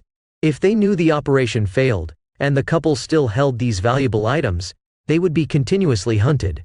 Hey Kirimvose, Costa Emagon Ziri, Nike don't Jalagon Najot involve Nuha Valziris say Nike Ise Bisa Dombo. The woman resumed her words, and Luffy just stared at her, not knowing how to respond. You're right, my love. It's better not to get involved anymore, so as a token of gratitude you can keep the items, the man beside her affirmed. Wait, you're just giving them to me like this? Luffy raised an eyebrow, showing surprise. Of course he was curious about what was in that chest, but receiving the items so easily was unexpected. Not that he was going to leave with nothing, he already intended to have some possessions from here. We can't have these anymore. Our friends are among the dead bodies on this ship, so many deaths. Look around, many of them were our acquaintances, and they died like slaughtered animals, without a chance to fight back. Do you think we can live with these items that will make us targets on our backs? I won't even be able to go back home now. The man named Kirti vented, expressing the tragedy that had befallen them. Luffy remained silent for a moment, absorbing the man's words. Then he sighed and said, if you're determined not to be involved with this anymore, I accept the items. But before that, explain to me what exactly these maps and keys are, better than before, and why the world government is so interested in them. The couple exchanged glances, and seeing that Luffy was genuinely interested, they began to explain the story behind their family's belongings. They detailed how these objects passed from generation to generation, recounting the history of an ancient lineage of explorers and hidden treasures. As they spoke, the couple revealed the peculiarities and mysteries behind these artifacts. Luffy listened attentively, understanding the importance of these items to their family and how they ended up becoming targets of the world government. When the explanation came to an end, Luffy nodded and said, got it, if you're willing to hand over these items to me, I accept. But know that I'll do what's in my power to ensure you can move forward without further worries. You're right, I don't think the government will let this slide. It would be better for you to disappear from everyone's sight with your old name and get a new identity.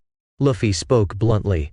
Sure that the world government wouldn't let this go either way. The couple looked at Luffy with gratitude in their eyes. The man then pulled out a small, intricately decorated wooden chest with a kind of amulet attached, along with the map taken by Sky. This is the real key, and these are my wife's family belongings. May they bring you what you desire. Luffy took and looked at them. Can we give you a ride to our next stop? Do you have any money? Luffy asked again. We do. At least we had million berries since I knew this trip was dangerous. I took my savings to bring along, just don't know if they're still intact with the explosion. The man warned, and Nami practically jumped with this information. Million?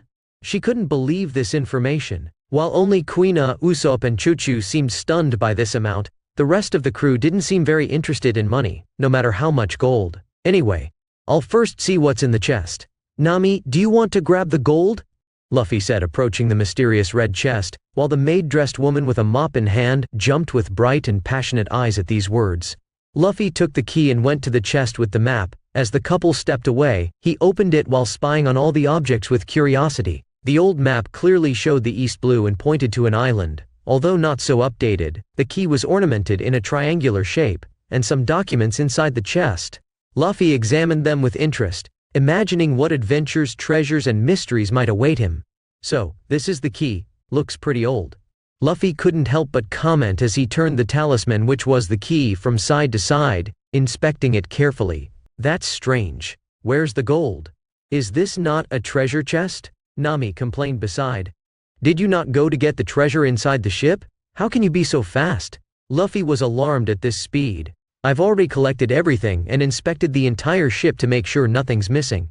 I even counted the money 3 times in that time. It's berries, Nami said, looking for any sign of gold in that chest. What the hell? Luffy still complained. This woman had cheats when it came to money. There may not be gold, but there's certainly a treasure waiting for us, Luffy commented with joy. Treasure. Nami couldn't help but shout happily. A new adventure? Shirahoshi exclaimed excitedly with anticipation. New enemies? Zoro said, opening a smile. A chance for me to prove that I'm a brave warrior? Usopp was excited. His wounds were better after Luffy applied the power of the Moa Moa no Mi, so he wanted to see the result of his hellish training like Zoro. Not everyone spoke, but they had their own expectations for this treasure hunt. Alright everyone, let's first get organized. As soon as we reach Barity, we'll plan to search after that, Luffy commented and continued. First, let's go back to our ship. Then we'll set sail, Luffy concluded, carrying the chest to the marine ship. And these men? Kuina asked, seeing some men still unconscious. Leave them there. They executed civilians just by orders from their superiors. I won't stain my hands with the blood of unarmed men, but I don't intend to show mercy either, Luffy said without looking back. Nodding, Kuina and the others followed him closely behind with a couple and a Nami carrying bags of berries. You're on a marine ship? The man, Kirti, asked curiously. We stole it, Luffy casually commented, leaving the man stunned. Ziri ixos iagevi logor, au stole siri, the woman Marta responded. My love, you shouldn't say that, the man said to the mystery of all listeners. Ignoring the woman and her unknown words anyway, Luffy asked everyone to take positions for the ship to depart on its original route. A day later in the ship's treasury, Luffy and Nami were in front of the money. The ship's maid followed him like a rat on the last day, hoping that the captain wouldn't make the money disappear like the last few times. Now she was stuck to him with her legs closed around his waist, pulling his cheeks. She tried to restrict his movements. But Luffy's monstrous strength didn't even care about the woman clinging to his body. No, don't make this money disappear. Luffy heard Nami crying as he stood in front of the treasure. Luffy smiled at her. Deep down, he liked this mischievous woman, with her ambition for money. What's wrong? This treasure belongs to the Straw Hats, we need it to improve our ship, and afterward, I don't intend to take all the gold. I'm not so greedy as to leave those people like that after everything that happened, Luffy commented, and Nami looked at him for a while. You don't seem so bad. She couldn't help but comment. I'm an ambitious man and often bad. But I have my limits. I'm already satisfied with the map, key and about million of this gold, Luffy commented to no one in particular. Nami looked at Luffy's words, letting all her greed for money disappear. She had been thinking about her life and them in the last few days. Luffy, let me ask you. Do you see me as your nakama? She asked cautiously. And are you really one of us? Luffy raised an eyebrow. She didn't know what to answer. Listen, Nami, I know you're a great navigator, Luffy commented. You knew all this time? Nami couldn't help but exclaim.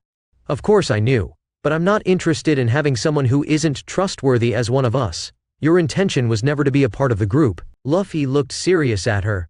Then why am I here? You just wanted to laugh at me when you made me your maid? Nami couldn't help but ask bitterly.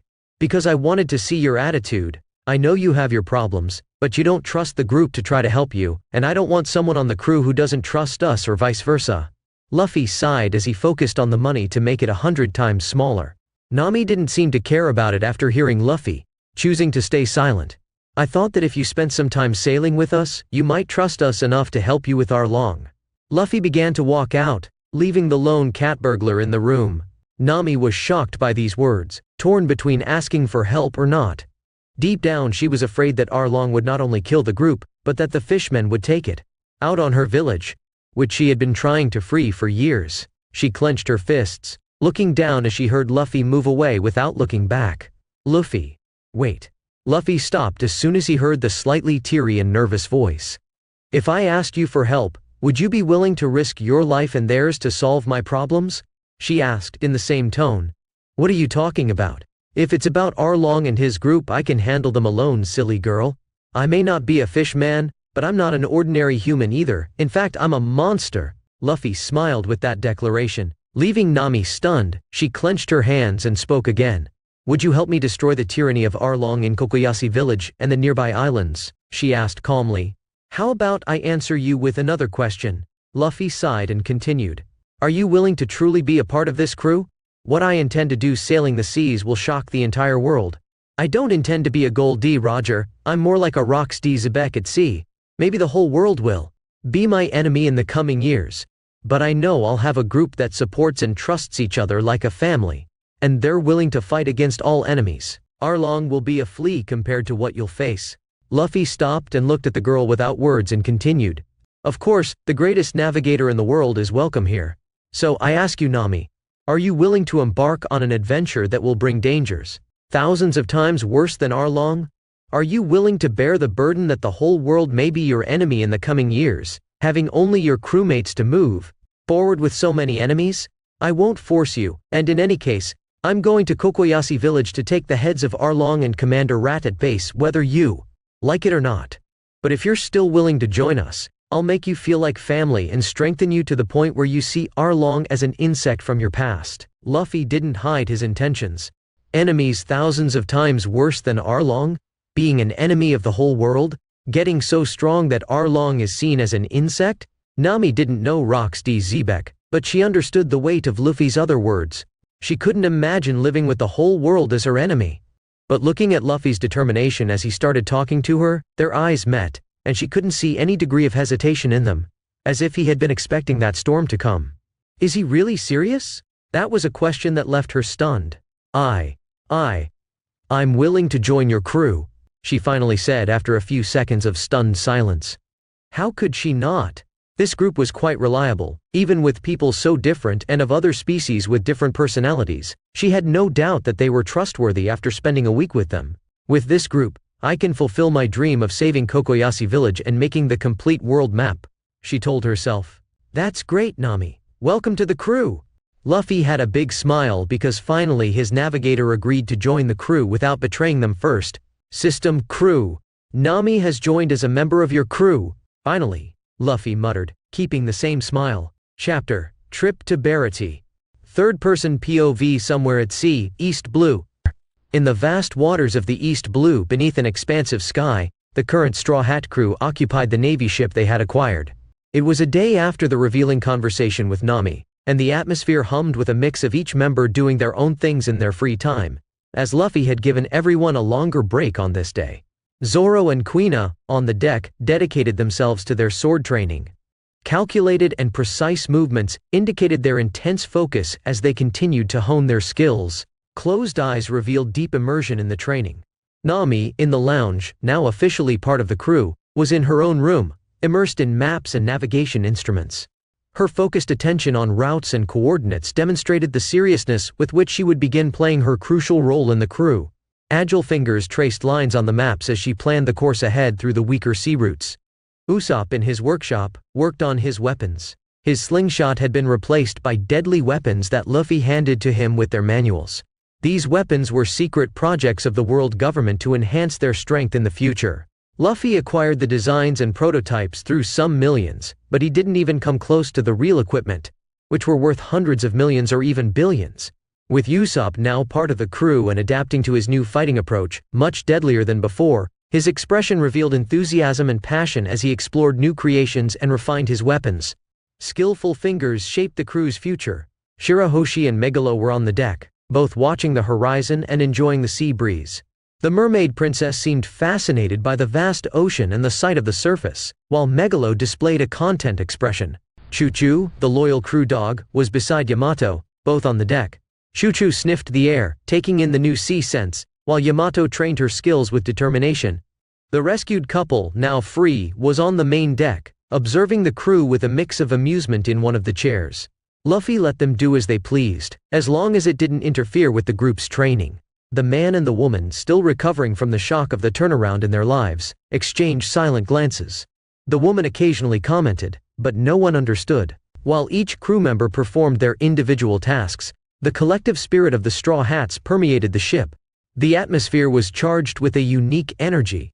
On the mast, Luffy sat, lost in his thoughts as he explored the system with a determined and curious expression. His gaze, fixed on the possibilities unfolding before the crew, as he closely examined a crew screen on the system. Crew Monkey D. Luffy, Captain Devil Fruit, Moa Moa no Mi D, Icon no Mi, Model, Chaos Ifrit D. Vitality, S. Strength, B. Defense, A. Speed C. Spirit, B. Haoshoku Haki, Locked Voice of all things, Locked. As a member of his crew, all his talents increase by. Yamato, Vice Captain Devil Fruit, Inu Inu no Mi, Model, Okuchi no Makami, B. Vitality, S. Strength, A. Defense, S. Speed, B. Spirit, A. Swordsmanship, B. Kenbunshoku Haki, D. Busoshoku Haki, C. Haoshoku Haki, D. As a member of his crew, all his talents increase by. Shirahoshi, no specific role.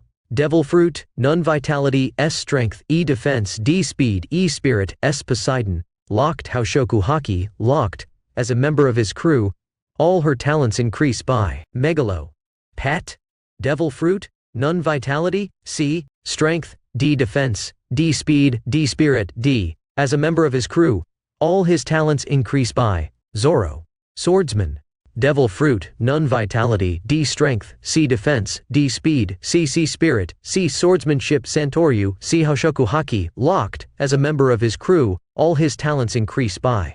Trafalgar Lami, Doctor, Devil Fruit, Open no Mi, C. Vitality, C. Strength, C. Defense, C. Speed, B. Spirit, C. Swordsmanship D. Haoshoku Haki, Locked.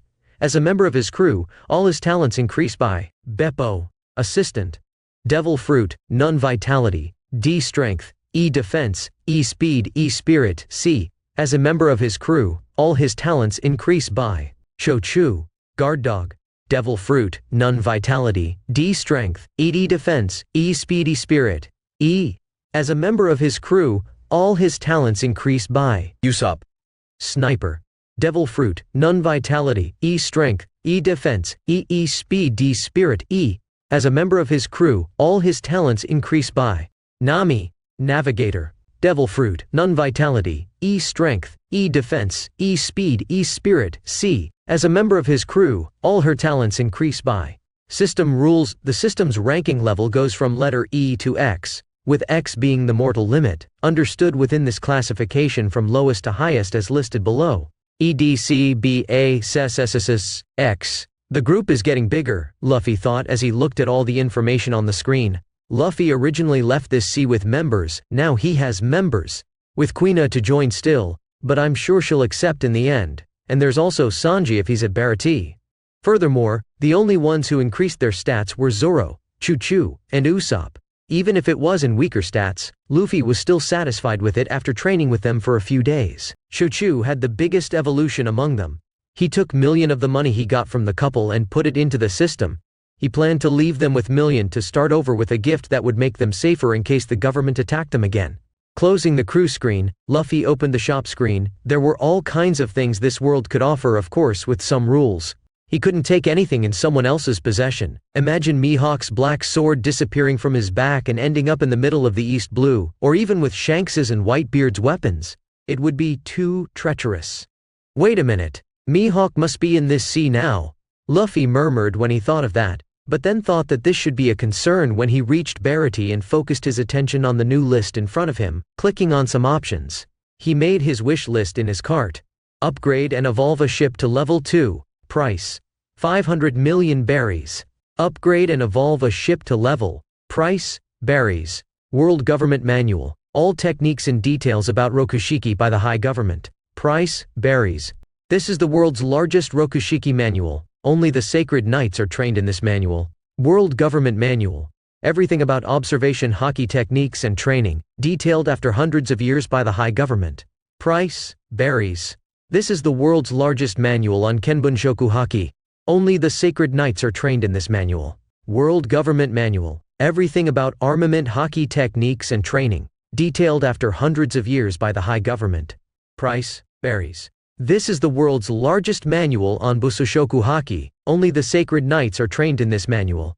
World Government Manual. Everything about conquerors hockey techniques and training, detailed after hundreds of years by the high government. Price, berries. Hidden knowledge of Haoshoku hockey and Mary Jouas, which only a few people have trained in for hundreds of years for the world government. World Government Manual. Complete package everything about the hockey's techniques and training, detailed after hundreds of years by the high government. Price, berries. This is the world's largest manual on the hockeys. Only the sacred knights are trained in this manual. Supreme Grade Sword, Ace. Price, berries. Last used by Gold D. Roger, currently not in anyone's possession. Icon no Mi, model, Phoenix. Price, 5 billion berries. Mythical Zoan genderless of the Phoenix.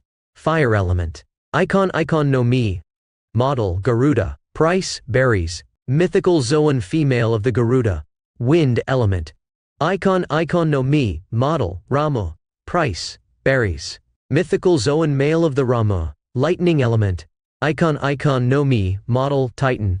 Price, berries. Mythical Zoan male of the Titan. Earth element. Icon no Mi, model, Bahamut. Price, berries. Mythical Zoan male of the Bahamut. Light element. Icon no Mi, model, Shiva. Price, berries. Mythical Zoan female of the Shiva. Ice element. Icon no Mi, model, Odin. Price, berries. Mythical Zoan male of the Odin. Darkness element. Icon no Mi, model, Leviathan. Price, 5 billion berries. Mythical Zoan female of the Leviathan. Water element.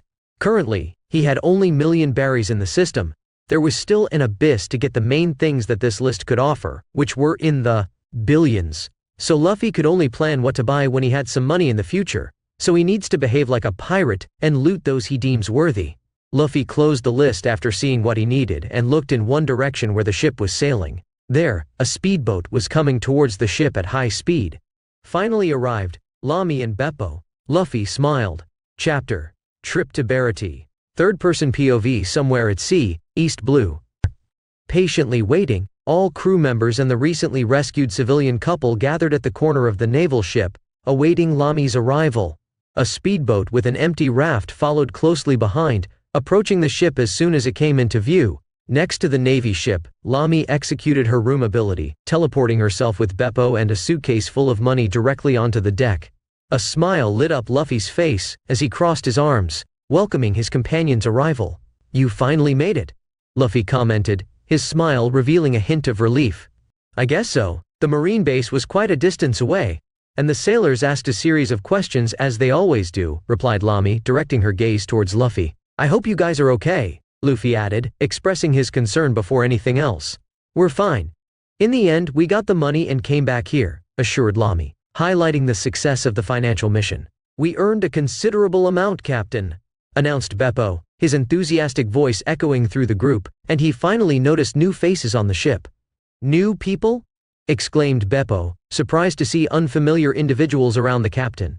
"A talking panda," exclaimed Usopp, displaying fascination like a member who hadn't seen the unusual creature before.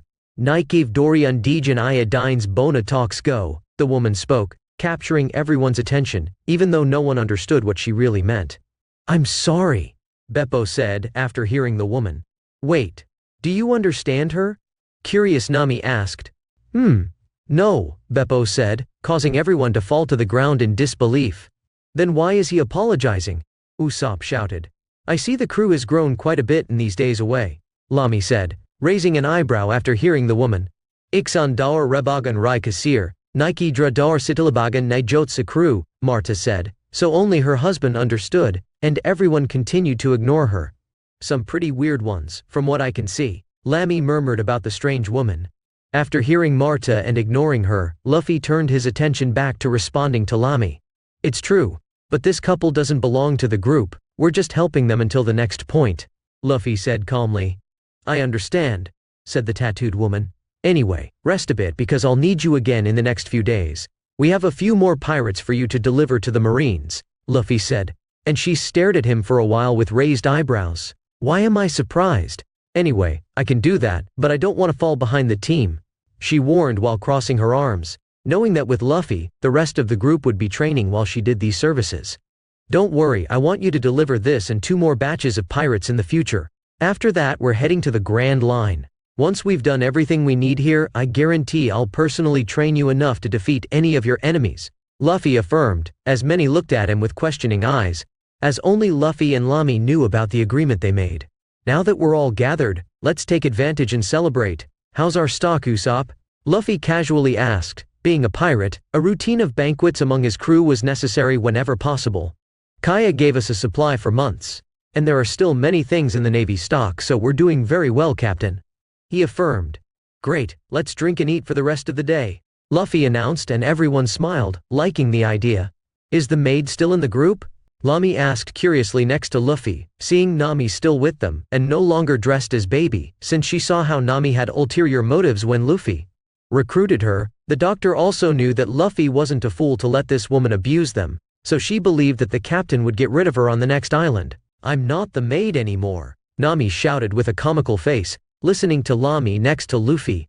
Don't worry, she's one of us now. After a serious talk, I trust her, and she's a great navigator, Luffy affirmed. The rest of the crew already knew this since Luffy's announcement yesterday, so they just nodded and trusted his decision. They changed their behavior and relationship with Nami as well, improving a lot and trusting her more after hearing her sad story, which she opened up to them. Nami was also amazed by each story told by her new nakamas. One was a prisoner of her father, another returned from the dead. Needless to say, the cat thief had a reality check.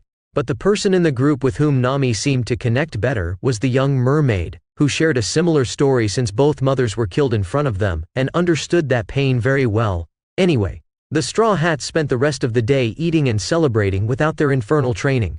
Luffy wanted to give them some fun. Besides strengthening them, they deserved a break from time to time. The next day, Luffy handed over the Black Cat Pirates bandits, along with Django and Kuro's lifeless body, to the raft behind Lamy's speedboat.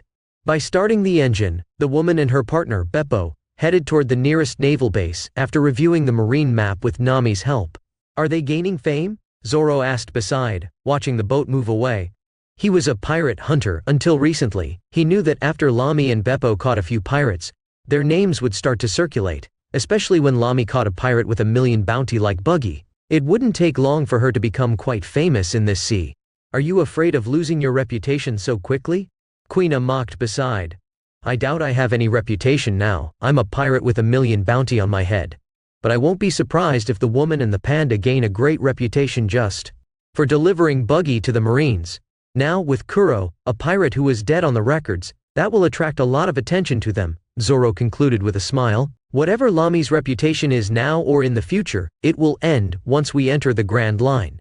Now, forget about it, and today won't be a day off. Let's train, Luffy announced, earning a smile from Yamato, Quina, and Zoro.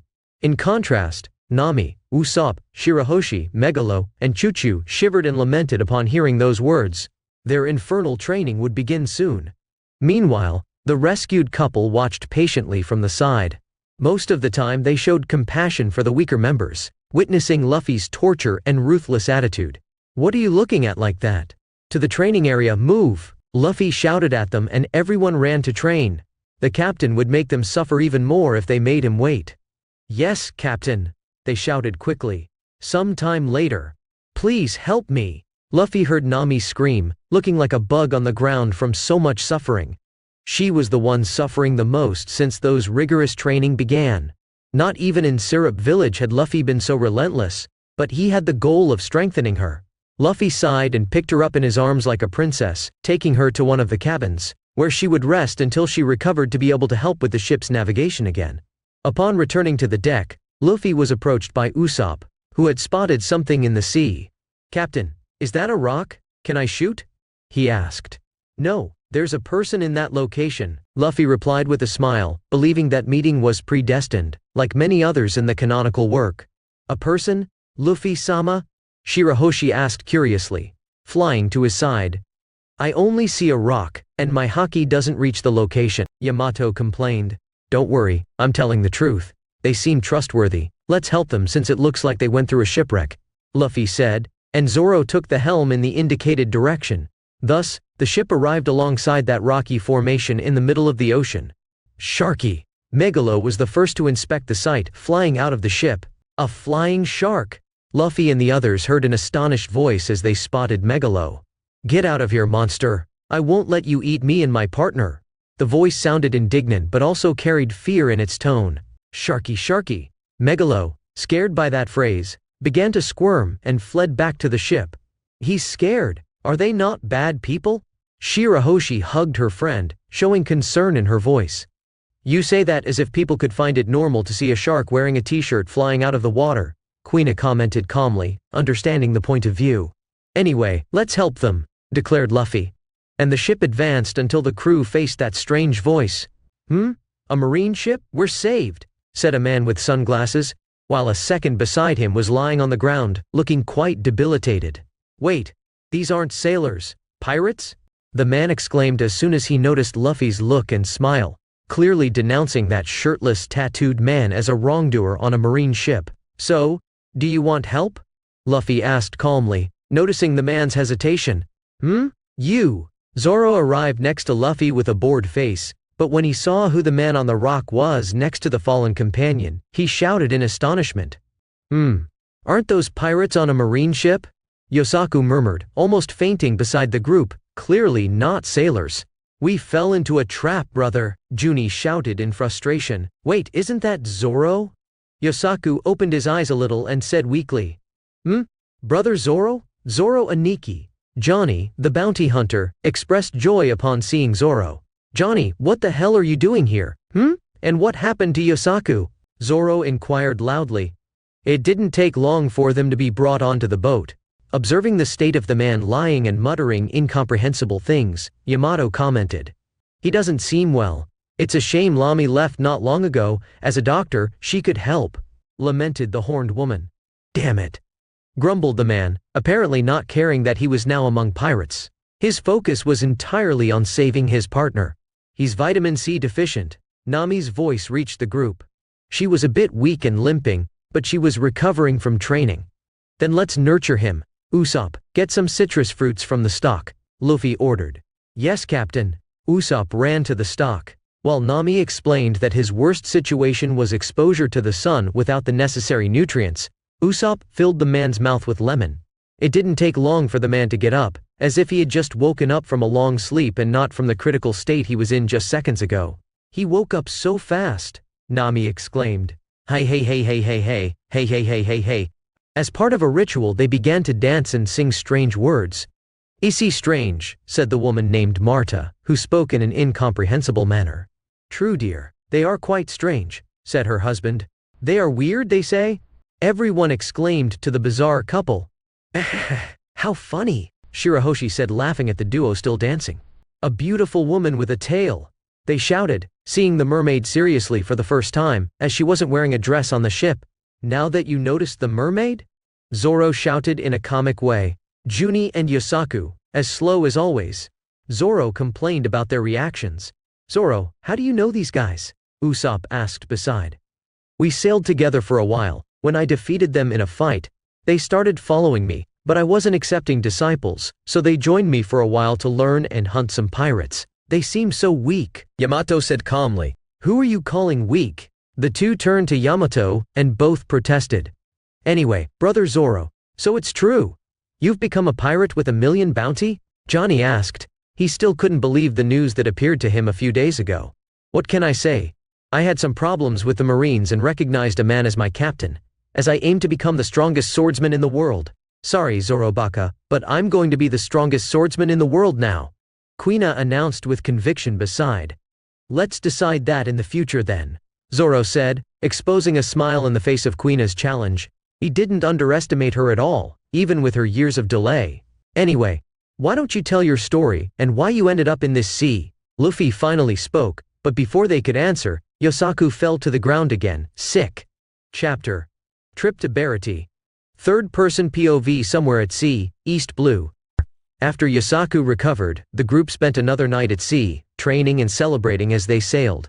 The bounty hunters ended up bonding with the group, especially due to their history with Zoro, and their comical way of talking. It wasn't hard for everyone to get acquainted with them. Even Nami, who had to hit them a few times, ended up getting along with everyone in the end. Strangely, they stayed with Chaochu longer than anyone else on board. The next day, after a training session, Usopp caught Luffy's attention while on the mast with a spyglass. "Captain, a marine ship is approaching," Usopp shouted. Turning his gaze in the indicated direction, Luffy spotted a ship similar in size to theirs, slowly approaching. The pirate captain couldn't help but smile, realizing they were close to the restaurant since this marine ship indicated it, and they hadn't spent much time at sea. Also, they were a bit early for the meeting with the lieutenant, scheduled to take place in front of the restaurant. It was a relief that Lamy had left yesterday, before they encountered the marine ship. Otherwise, they would have to abandon the plan to collect bounties, as it would be doomed to fail once they discovered Lamy's connection to the crew. "Should we attack them?" Yamato came to Luffy's side as the marine ship approached, and Luffy waited with crossed arms. "No, let's wait to get a better look at these guys. They think we're Marines, and probably want to mess with us. Let's give them a surprise," Luffy said calmly. "Is that okay?" Usopp asked cautiously. "We're not afraid of the Marines, Usopp, we're just cautious while we can take some advantages, which is not the case right now." Luffy smiled. The only way to be cautious was while Lamy still had a chance to extract some money from the naval organization. Other than that, Luffy didn't care much about them. "It's not like I hold a grudge against them, but if they come to attack us, we'll respond in kind," Luffy said confidently as they waited for the other ship to approach faster since theirs was slower now. Zoro and Quina didn't care much, and continued training without bothering about the incoming ship. As the marine ship advanced toward the Straw Hat crew, the scene on board was calm, despite different movements among the pirate crew. Zoro and Quina, immersed in their training, remained focused, ignoring the arrival of the ship. Their movements were precise, a blade dance that denoted skill and confidence. On the other hand, Shirahoshi, Megalo, Chaochu, Nami, Usopp, and the couple watched with growing curiosity, as this would be their first encounter with the Marines at sea. Johnny and Yosaku, fearful of being recognized as bounty hunters, chose the path of discretion, hiding in strategic locations to avoid being noticed. With a gentle creak, the marine ship finally reached the side of the pirate's vessel. A man with pink hair and a brass knuckle in his hand emerged on the deck, casting a challenging glance toward the crew. The anticipation reached its peak when several Marines positioned themselves behind him, looking at the other ship with arrogant eyes, with several more behind them. "I tried to contact you but without success," he said calmly, paying no attention to the people in front of him. While explaining the difficulty of communicating with the Straw Hats, the Marine lieutenant focused on his report, oblivious to the presence of the pirates. His efforts to establish contact were futile, as Luffy had previously eliminated any traces of communication with Denden Mushi after leaving Shelltown. "Can I know which division you belong to?" However, the lieutenant's attention shifted abruptly when his eyes scanned the pirate crew. In a moment of surprise, his expression went from calm to a comical shock upon realizing the stunning beauty of Shirahoshi and Yamato, two of the most beautiful women in the world. The exclamation about their beauty escaped his lips before he could restrain it. "Wait a minute, what beautiful women!" he exclaimed, his almost theatrical reaction catching the attention of the Marines beside him, who were stunned by the sudden change of focus. Amid Luffy's ruffian-like aura, the pirate mantle proudly displayed the Jolly Roger with the straw hat, a clear and irrefutable identity as pirates. "Wait, you're not Marines." The Marines beside him were stunned when they paid attention to the rest of the group in front of them. Amid Luffy's ruffian-like aura, the pirate mantle proudly displayed the Jolly Roger with the straw hat, a clear and irrefutable identity as pirates. Oh, now that I notice, wasn't it reported that we stole a marine ship? Why is everyone surprised about it when we meet them?" Luffy asked casually, not caring about the others' reactions. "Any problem here, dear?" Luffy had his thoughts interrupted by a sweet and curious voice that emerged behind the marine man. It was a blonde woman in a red dress that elegantly embraced her curves, highlighting her stunning figure. Her beautiful face was adorned with golden hair that fell gracefully over her shoulders. The woman exuded a captivating presence, with curious eyes and a charming expression. Her red dress, in addition to enhancing her slender figure, gave her an irresistible elegance. "Don't worry, my lady, I'm just going to deal with some thieves, and we'll be on our way to our restaurant and the meeting I promised you," the man said passionately. Diverting attention to the woman and looking at Luffy with predatory eyes, he exclaimed with fury, "Who are you, and how do you have a marine ship?" The man shouted, completely changing his demeanor from a passionate gentleman to a ruthless marine upon realizing that Luffy and the others were on a stolen organization ship. "As I said, we stole it a few days ago. It was quite easy to take this ship, by the way." Luffy mocked the man as if it were no big deal.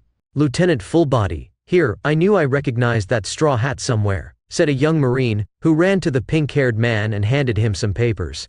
Seeing the papers for a moment, the man looked with hawk eyes at Luffy and began to read aloud. Monkey D. Luffy, a pirate known as Straw Hat and captain of the Straw Hat crew, with a bounty of million berries. Crimes: attacked a marine base, stationed in Shell City, taking the entire base hostage and cold-bloodedly killing its commander Morgan in the process. In addition to being a murderer, he hospitalized many Marines and exploded a part of the base, causing terror in the hearts of all civilians in Shell City. Lastly, stole a Marine ship, location unknown. Warning: if spotted, report to Marineford headquarters immediately, avoid fighting if civilians are not in danger. The man read aloud with a mocking tone. Luffy was already surrounded by his comrades at this point. Even Zoro and Kuina came to see with curiosity the commotion. No one had seen these detailed pieces of information in the newspaper, as it only mentioned that Luffy attacked the base and killed its commander. Moreover, Lami could have this information as a bounty hunter, but she hastily left the marine base as soon as she handed over Buggy. Everyone in the crew was attentively listening to all his crimes, which made Luffy find it hilarious. "Oh? Am I famous now, huh?" Luffy teased while crossing his arms. "Million isn't a very large amount, even in this sea. I'm not at the top, but they still want people to notify the headquarters about my location before attacking? This means that Granny pulled some strings to protect me, and is coming here soon." Luffy reflected. "I still think million is too little." Yamato complained behind Luffy. "How can million be little? It's million!" Kuina, Nami and Usopp exclaimed because for them, who lived in the East Blue their whole lives, million is an unbelievable amount, and only outlaws can have that on their heads. Million is nothing in the sea. Luffy couldn't help but comment. While the Straw Hats were arguing, Fullbody picked up a second paper and began reading as he did with the first. Roronoa Zoro, pirate swordsman belonging to the Straw Hat crew, with a bounty of million berries. Crimes: former bounty hunter, now a criminal after escaping from prison and justice, killing defenseless Marines during the escape. "Zoro, you're a dangerous criminal," Kuina complained to her old friend. "Clearly that's a lie. I didn't kill anyone in base. Even though I wanted to fight at the time, I ended up turning into a pack mule in the end." Zoro complained. "Ha ha ha ha ha ha. They painted you as a murderer there." Luffy laughed at his swordsman. "You guys are wanted criminals by the law." The man, who held the rank of lieutenant, spoke again without reading the papers, pointing to the group. "We are, so what? What do you intend to do about it?" Luffy taunted, still with crossed arms. "I, Lieutenant Fullbody, will arrest you here and now." The man called Fullbody declared. "He's narcissistic," Usopp said with a grimace beside. "He just wants to impress that woman there," Luffy said calmly, pointing to the woman. "Shameless," Nami complained beside with a bored face. The woman was surprised by this, while Fullbody himself gritted his teeth because they were analyzing him and commenting as if he were some kind of exotic animal, embarrassing him in front of the beautiful woman he had invited for a date at their next destination. "Shut up, pirates. I'll sink you immediately," he shouted angrily. Luffy looked at this and smiled, and his attention turned to the beautiful lady. "Hey, miss, can I know your name?"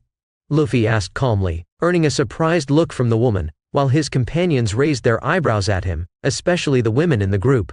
"Caroline Jutine," she answered, a little surprised by the question. "How about you come to my ship? Leave this marine and come here. I guarantee you much more adventure than a marine ship can provide." Luffy shamelessly flirted with the woman.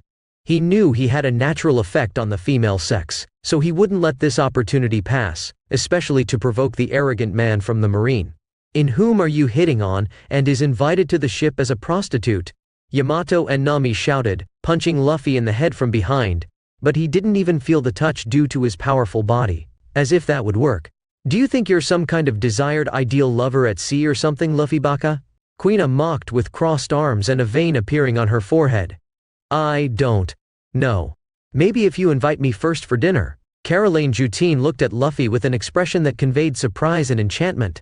Her eyes, initially widened by the unexpected approach of the pirate captain, began to shine with a mix of disbelief and fascination. The blush on her cheeks became more pronounced, highlighting her shyness in the face of Luffy's bold flirtation. As Luffy's playful smile unfolded, an unmistakable warmth manifested in Caroline's eyes. She seemed captivated by the pirate's audacity, her lips forming a gentle smile as the initial tension gave way to an expression of curiosity and interest. The blonde woman dressed in red appeared unable to look away from Luffy, as if he had cast a charming spell on her. She's really falling for his flirt, he's really seducing her. Both his comrades and the Marines all fell to the ground screaming, looking at the woman with incredulous eyes, as she clearly looked at Luffy with desire and shyness. Lieutenant Fullbody's face was quickly transformed by fury when he saw his woman falling for Luffy's blatant flirt. His eyes, which previously showed passionate affection, now burned with intense rage and indignation. Fullbody's furious expression stood out even more against his rigid posture and brass knuckles in hand, which now seemed ready to be employed not against the pirates, but against the Straw Hat Captain. His clenched lips indicated a mixture of frustration and displeasure, as he found himself powerless in the face of Luffy's apparent seduction of his companion. While the rest of the crew, both pirates and Marines, watched in astonishment, Fullbody became the epicenter of a storm of emotions. The scene revealed not only jealousy but also defiance and an intense desire for retaliation against the pirate who dared to flirt with his woman. "Sink these criminals now!" Fullbody shouted at the height of his anger, unable to endure another humiliation. Seeing the woman who was supposed to go on a date with him opening up like this for a rookie pirate he just met, couldn't have made him more furious. The Marines, motivated by Fullbody's fury and the need to defend the honor of the Marines, acted swiftly. With determination evident on their faces, they moved in a coordinated manner, bringing with them an imposing cannon. The gleam of metal shone in the sunlight, highlighting the magnitude of the weapon about to be used against Luffy. The Marines, lined up as if they were a single entity focused on a single goal, positioned the cannon with precision and firmness. While the eager fingers of the Marines closed around the ropes that would trigger the shot, a tense silence hung in the air. The onlookers, both pirates and Marines, watched with anticipation as the scene unfolded. Luffy, on the other hand, maintained his relaxed posture, with crossed arms and a confident smile on his face. His gaze, however, didn't express fear, but rather a calm curiosity, as if he were eager for the action that would unfold. Seeing the Marines pointing a cannon directly at him, Luffy was undeterred. "Step back," Luffy announced, waiting for the shot to come his way, while the crew, moving as a synchronized team, created a safe distance from Luffy. The instant the command "fire" echoed through the air, the cannon released its payload with an impressive boom, shooting the cannonball towards Luffy at a speed that defied human perception. Bang! The deafening sound was followed by a distinctive pop when the ball was launched, gaining speed towards the captain of the Straw Hat Pirates. The imminent impact created a palpable tension in the air. Pop! However, to everyone's surprise, including the comrades themselves, the scene took an unexpectedly comedic turn. Luffy, with his confident smile, reached out and intercepted the cannonball as if it were a casual gesture. The ball, moving swiftly, came to a sudden stop as if it had hit an invisible wall. Luffy held the metal sphere with ease, displaying surprising control over the situation. The Straw Hat Captain's casual gesture not only surprised his opponents but also elicited incredulous laughter among his own crew, witnessing another extraordinary display of Luffy's power. What? All the Marines couldn't believe what they saw. Even Johnny and Yosaku fell to the ground in disbelief. Even after witnessing Luffy's training with his crew, they didn't think it was possible for a human to simply stop a cannonball with their bare hands. "Since you gave me this, maybe I should give it back with interest," Luffy announced with a smile that even sent shivers down Fullbody's spine. He realized he was facing someone he had underestimated. "What kind of monster are you?" he shouted. Luffy didn't answer. What he did was simple. He tossed the cannonball back at the Marine ship. The cannonball, initially thrown into the air by Luffy with surprising ease, ascended with remarkable force. Onlookers watched it rise, waiting for what would happen next. Pop! In an instant, the atmosphere changed. The characteristic sound announced a dramatic transformation as the mass of the cannonball increased vertiginously, reaching colossal proportions. What was once a common metal sphere had now turned into a monstrous cannonball with a 9-meter diameter, its structure previously centimeters, now centimeters with times more mass. The immense shadow cast by the cannonball covered the marine ship, obscuring the sunlight. The visual impact left Marines and pirates bewildered, unable to fully comprehend the supernatural nature of the power Luffy possessed. The massive size of the resulting cannonball elicited exclamations of disbelief and fear among those present, as everyone tried to understand what had just happened. What in hell is this? Ah, look at the size of that cannonball. Where did that come from? We're going to die. The Marines screamed in desperation now. Luffy knew that it wasn't enough to destroy the ship yet, even with meters, but he had an idea of how to do that with another command of his devil fruit. Moa Moa no Mi, gravity, apply times. The cannonball ammunition with meters, which was starting to fall in the middle of the ship, suddenly gained speed, falling with force before anyone could react. Crack! Our ship! We're going to die! The ship didn't stand a chance, with the Marines only able to scream as everything around them cracked and sank, crushed by this colossal dark ball. Did you go too hard on them? Nami asked beside, still stunned by the scene. Like many others, the couple and the bounty hunters looked with comically wide eyes and mouths. It won't be fatal for them, but they'll have to swim for a long time until they reach the restaurant. Luffy smiled as all the wreckage of the marine ship spread across the sea. Excuse me. A new voice was heard among the crew, while everyone was busy watching the ship being destroyed. When everyone turned, they saw the beautiful blonde woman in a corner of their ship. How did she get in here? Everyone murmured. I wanted to know. Is your offer still valid? She said timidly, scratching her hands and looking at Luffy. What are you talking about, seducing on my Toki? I mean my Luffy, take this. Yamato appeared beside, punching the poor woman, who flew like a rocket to the broken marine ship. Ah! Everyone heard her screaming. You didn't have to go that hard, Yamato. Luffy commented a bit lost. He didn't know Yamato could be so jealous. Yamato crossed her arms and huffed, turning her face, refusing to look at Luffy. Sighing. He could only sigh and continue the journey, leaving the Marines and the woman behind. Come on, we have a restaurant to get to later today, Luffy announced, using his power to speed up his ship like never before, leaving the broken ship behind. Chapter, Barati. Third-person POV Barati, East Blue. After resolving the situation with the marine ship, the crew continued on their journey, sighting the restaurant on the horizon some time later. As they approached, a sense of awe seized Luffy and his crew. The sea restaurant was a unique spectacle, and the sight of it enchanted everyone. The Barati rose imposingly above the sea's waters, a splendid floating restaurant that defied imagination. Built on various interconnected platforms, the venue featured a unique architecture that blended the functionality of a ship with the elegance of a luxury establishment. Graceful towers rose above the waves, adorned with banners swaying in harmony with the sea breeze. Connected by suspended bridges, the platforms offered a breathtaking view of the vast ocean. Stone lions guarded the entrance, giving a majestic aura to the Barati. The external structure reflected the fusion of maritime themes and refined details, providing an imposing and intriguing look. As they approached the restaurant, the Straw Hat crew was amazed by the grandeur of the Barati. The nautical details and the majestic structure left Luffy and his companions in awe. The spacious platforms and large windows promised panoramic views of the ocean, while the legendary cuisine piqued everyone's curiosity. Amazing! The sea outside Wano is so fascinating. Thank you, Luffy, for freeing me from that old tyrant. Yamato expressed her gratitude to Luffy for freeing her from the shackles imposed by her father. It's truly extraordinary.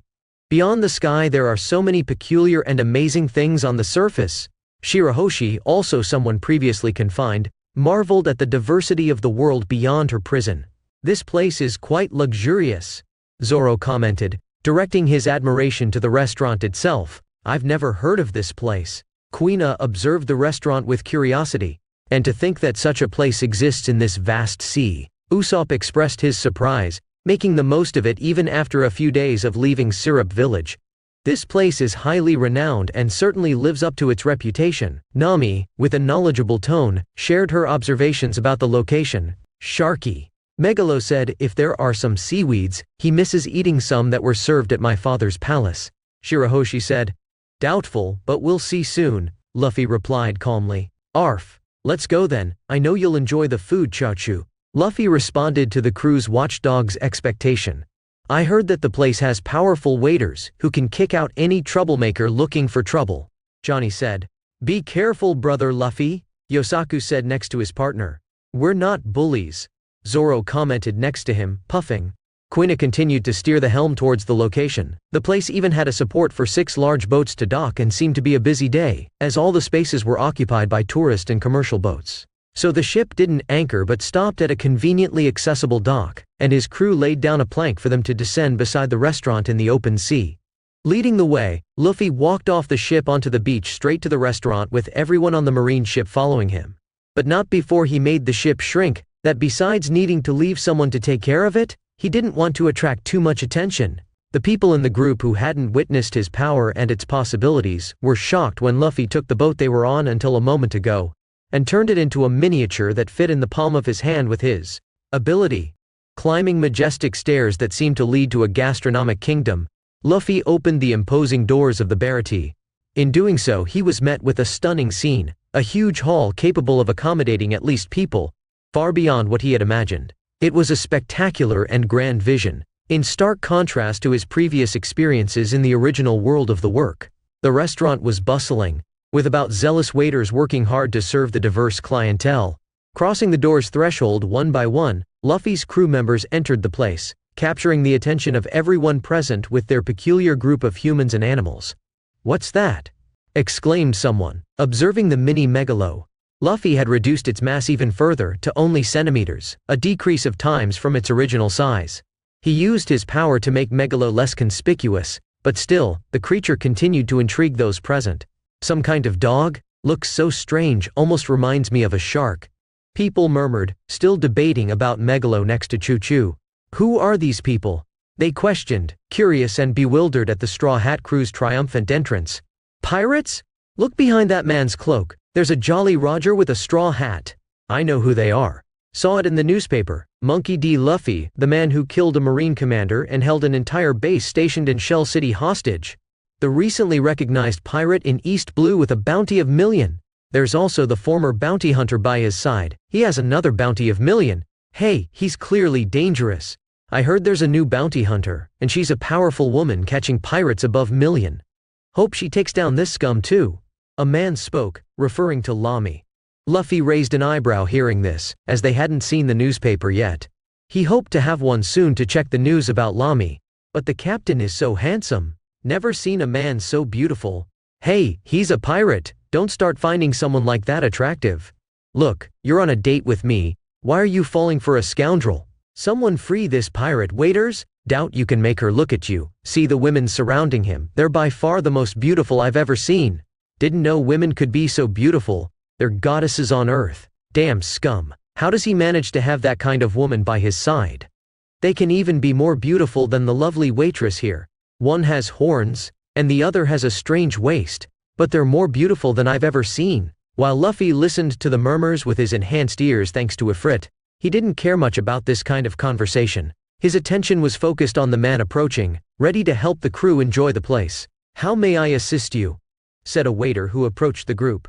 He exuded a bit of fear with the crew's presence, but disguised it very well. Like all the waiters, he appeared stern and fierce on the outside. They might not close the doors to outlaws, but they acted that way with any pirate group that passed through those doors. Well, a table 4 would be a good start. Luffy spoke mockingly. He could understand and expect them to act this way, but that didn't stop him from responding in kind to this man. I see you're good with the pirate tongue, come with me. Are the animals included too?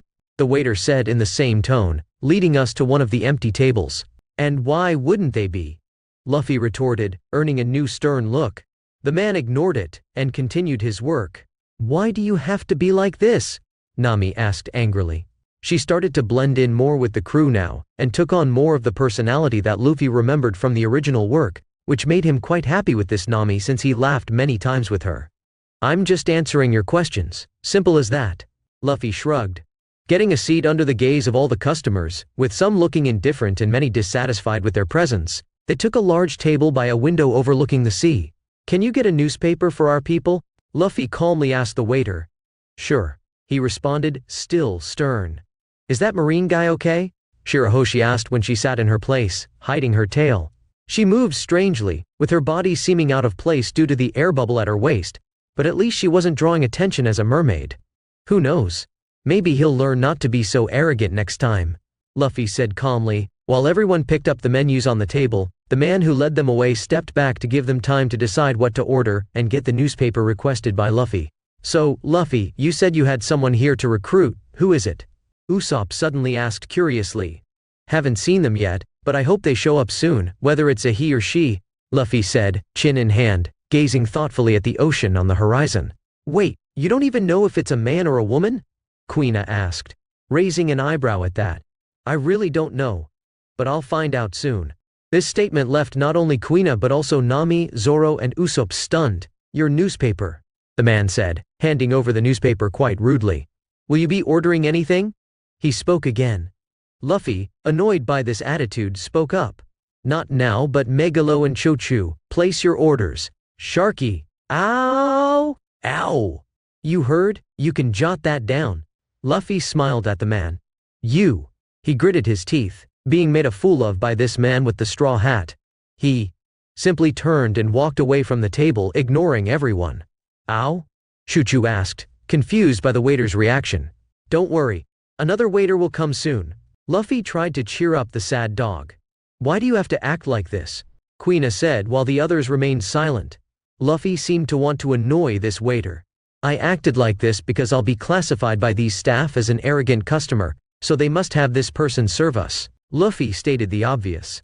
Sanji would be called to attend to them since he must be the best waiter here, and it was necessary to deal with the more troublesome customers. Now, let's check the newspaper. Nami ignored this, and picked up the paper on the table. Some grand line information, like a meeting of the Shichibukai at the headquarters. Let's see information in the blues, Nami said, flipping through the pages. West blue, north blue, here, east blue, Nami said, looking at the information. There's information about Luffy, as we already saw at Kaya's mansion. Ah! Information about Lami, Nami said and continued. Recently, while East Blue loses Zoro, a woman has proclaimed herself the newest bounty hunter. Starting her fame, she captured Buggy the Clown, a pirate with a bounty of $1 million. Her power seems to be even better than that, so there seem to be significant changes in the weaker sea, as this bounty hunter promises to hunt down all the major pirates of the sea, Nami read. They seem to be making a big deal about her, Kuina said solemnly. So, Lami is from your crew? Johnny asked, amazed. No need to be surprised, Luffy commented. Suddenly, Luffy heard footsteps approaching the table. He knew it wasn't the previous waiter, and the steps were delicate enough to be a woman's. So, you're not a man, Luffy murmured, as he turned to look at the woman who stopped in front of his table. She was called as usual when there's a troublesome group. The waiters ask her to deal with them. As much as she draws attention for her beauty, she always manages to be deadly and beat up all the idiots.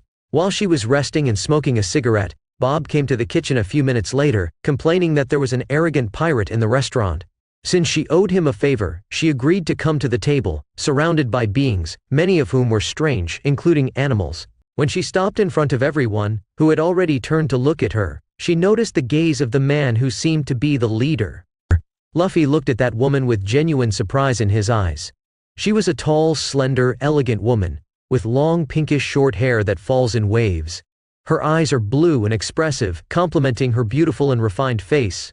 She is usually seen wearing a tight restaurant outfit that highlights her figure. Luffy looked for her missing tattoos on her thighs in the next moment, but saw only smooth skin there. Her presence is marked by an aura of sophistication, and she is known for her calm and calculating behavior.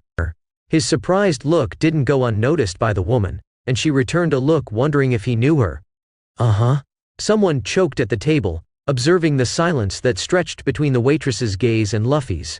His crew paid attention when Luffy said they would call the person he wanted to recruit, so they were curious if it was really this woman.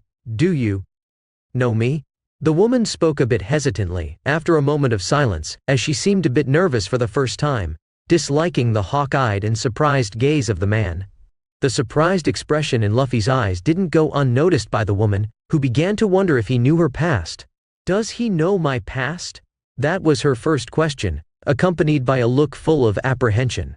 And no, Luffy stammered in his response, an unusual reaction for the captain who normally expresses himself with confidence.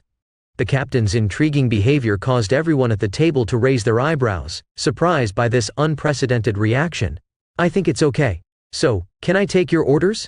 She tried to dissipate the tension, glancing at Luffy, who still stared at her intensely.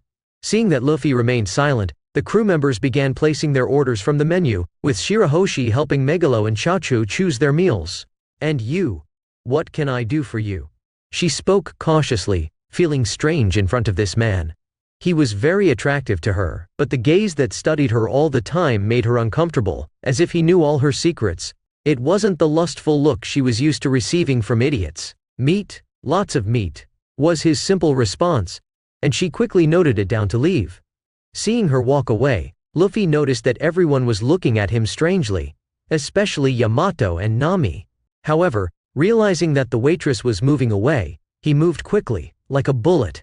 In the next second, he stopped her in the middle of the restaurant, holding her hand. She felt the touch, and suddenly turned around angrily, ready to kick whoever held her so rudely.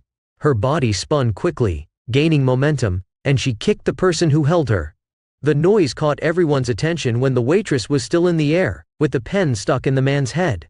Surprisingly, the man showed no signs of pain or discomfort from the impact of the kick. He simply looked embarrassed while his foot, with a high heel, still pressed gently against his cheek. Boom! The noise echoed, capturing everyone's attention in the restaurant. The waitress still hovered in the air with the pen stuck in the man's head. Surprisingly, the man showed no signs of pain or discomfort from the impact of the kick. He simply looked embarrassed while his foot, still with a high heel, pressed gently against his cheek. Sorry about that, but I couldn't help but ask when I saw you. He spoke awkwardly, leaving the woman even more stunned when she finally landed on the ground. His arm didn't disconnect from the man's hand, and many waiters watched the scene angrily. They were friends with the woman, and always protected her from men who tried something. However, she dealt with all the idiots alone, needing only a few kicks to knock out any smart aleck.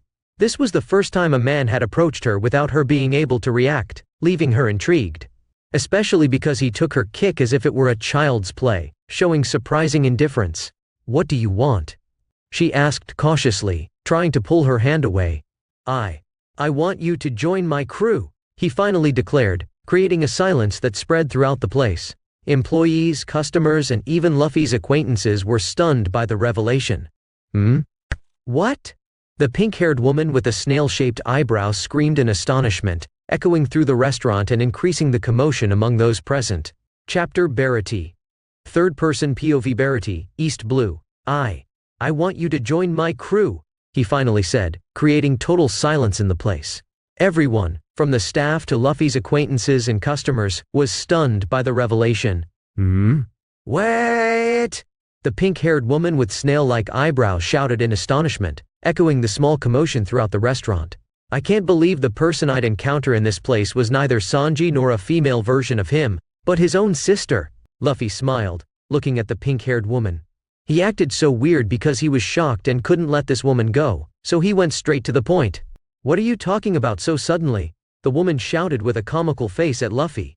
She's even more comical than in the anime. Her story is different from the original, so I believe her personality is more like Sanji's, since her story should be the same as his. Although she doesn't seem like a pervert, that's good, Luffy reflected as he analyzed the woman in front of him. Ha ha ha ha. Sorry for it being so sudden, but I've already decided. I want you on my crew, and I won't change my mind. Luffy smiled confidently. How do you ask such a thing? No, you're randomly stating it as if I don't have a choice, she shouted again, with a comical face. As I said, sorry for it being so sudden, but I've already decided, you're joining my pirate crew. Luffy spoke, while everyone was stunned by his words, as only Luffy and the waitress could be heard throughout the entire place. Don't decide that for others, she shouted back and continued with an angry tone, wanting to kick Luffy. And no, I'm not joining your pirate crew, she said firmly. It doesn't matter, I've already decided. I already consider you part of the group. Luffy crossed his arms with a confident smile.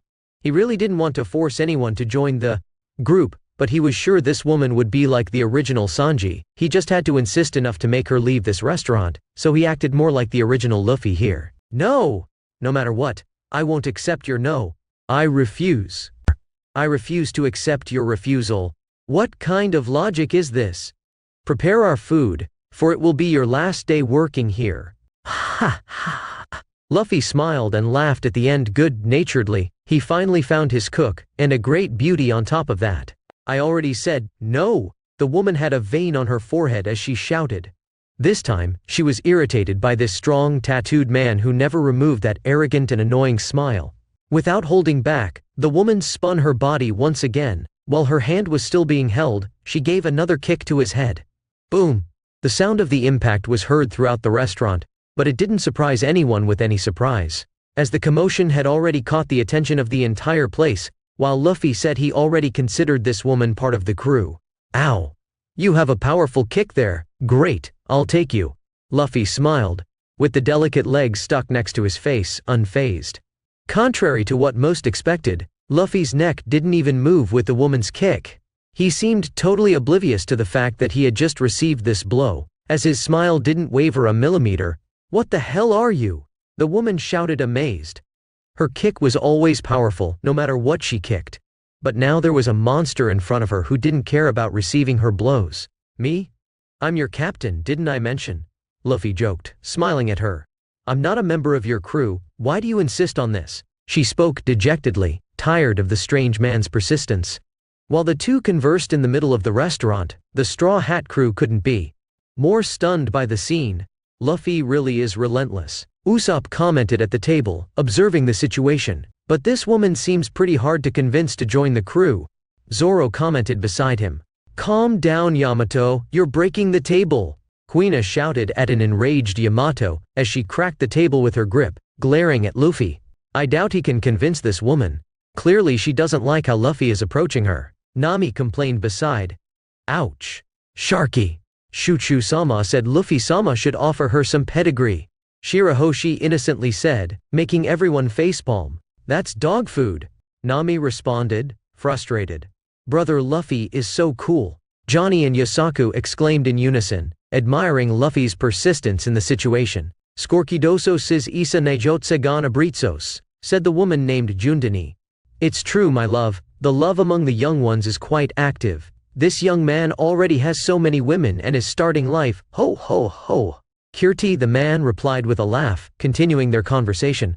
He reminds me of my youth. I was so popular with women, he said nostalgically. Okesa, Sigaumagon Awiadrosa Emagon contacts Lita these abrar, Isiao Shurilis, Kesrio Sitskori Nike Radon Au, Ili Olvi Shai. She said simply, don't talk like that. After I met you I only had eyes for you and no one else. He defended himself. Who's talking about lovers? Yamato, Nami and Kuina shouted at the same time, dissatisfied with how the man spoke about Luffy and other women. Are all these women jealous? Usopp cautiously asked beside. And shy. Zoro pointed to the mermaid at one end of the table. Shirahoshi had a deep blush on her face in her corner after these words, unable to lift her face as she fidgeted with her hair shyly. I have to ask my father for permission before having Luffy-sama as my husband, she said timidly. Don't say such things like that, Nami shouted at her. Now the scene with Luffy and the pink-haired woman in the middle of the restaurant. Luffy looked at her and spoke with an apologetic tone. Sorry, that was uncouth of me. First of all, may I know your name? Luffy spoke calmly now, releasing his hand, which had been stuck to the woman's arm until then. The woman looked at him and spoke, crossing her arms, as Luffy released his hand. It's impolite to ask for a name without introducing yourself first, she said, raising an eyebrow. Luffy opened an even bigger smile and spoke so naturally that it seemed like he had repeated this phrase 10,000 times. I'm Monkey D. Luffy, the man who will rule the seas, and you? I am Reiju, just Reiju, nice to meet you. Wait, rule the seas? You seem strong but that doesn't seem possible, she said, looking at Luffy like a fool. I might not do it if I didn't have a cook since I'll need to eat a lot while sailing and conquering stuff. But don't worry, now I have you. Luffy would try to mess with her at any possible opportunity now. Huh? I already said no, she insisted angrily. Luffy would try to provoke her even more, but a thunderous voice interrupted their conversation. What's happening here? The voice roared from the kitchen entrance, and a man with a big hat and a peg leg appeared in both of their views. Owner-san, a man is trying to steal Miss Reiju. Do something, one of the waiters shouted quickly upon seeing the owner of the place. Is that true? The man referred to as the owner, Zeph, looked at Luffy in front of Reiju and scratched his chin, thinking of something. You can take this stinky brat if you want, I'll give you a discount. No, I'll even pay for your lunch. Everyone, whether waiter, customers, the crew, or even Luffy and Reiju, all fell to the floor stunned by this. How can you speak like that, old man? Reiju shouted angrily. Sir, he can't take Miss Reiju. Stop this, my lord. Shut your mouths and get back to work. Zeph roared at them to shut up. And you, Reiju, you stinky brat, if you want to leave with this man, finish your workday first. He said, and went back towards the kitchen without waiting for her response. Who said I'm leaving? Reiju was furious with Zeph's suggestion. Luffy, finding the situation amusing, laughed without any embarrassment in front of his future cook. Ha ha ha ha ha ha. Reiju, now more irritated, retorted as she crossed her arms. And you, don't find this funny? Luffy, still laughing, teased. I just wanted to cook, didn't expect such an entertaining show. A stunned waiter, muttering to himself, these pirates are crazier than usual today. Zeph from the kitchen shouted back, and you pirate, if you make more mess, you'll have to clean everything up afterward. Luffy, with a mischievous smile, replied, alright old man, I'll behave, for now. Customers in the restaurant, observing the chaos, exchanged surprised glances. Well Luffy, nice meeting you, but I'm taking your table's order to the kitchen, and I'm not joining your pirate crew. Goodbye, Reiju said, not giving Luffy a chance to react, and quickly walked away. With nothing else to do but watch the waitress's back, Luffy returned to his companions, who stared at him like hawks, especially the women. What the hell was that? Nami shouted at him as soon as he sat at the table. Ha ha ha, I was recruiting our cook, Luffy said, smiling, and noticed some odd behaviors. Hey, why is Shirahoshi acting like that? Luffy asked curiously.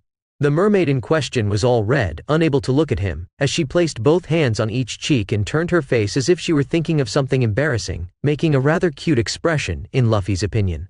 Nothing you need to know, Kuina said angrily. Is that how you invite someone? Johnny and his partner, Yosaku, asked Luffy as if they were talking to their idol.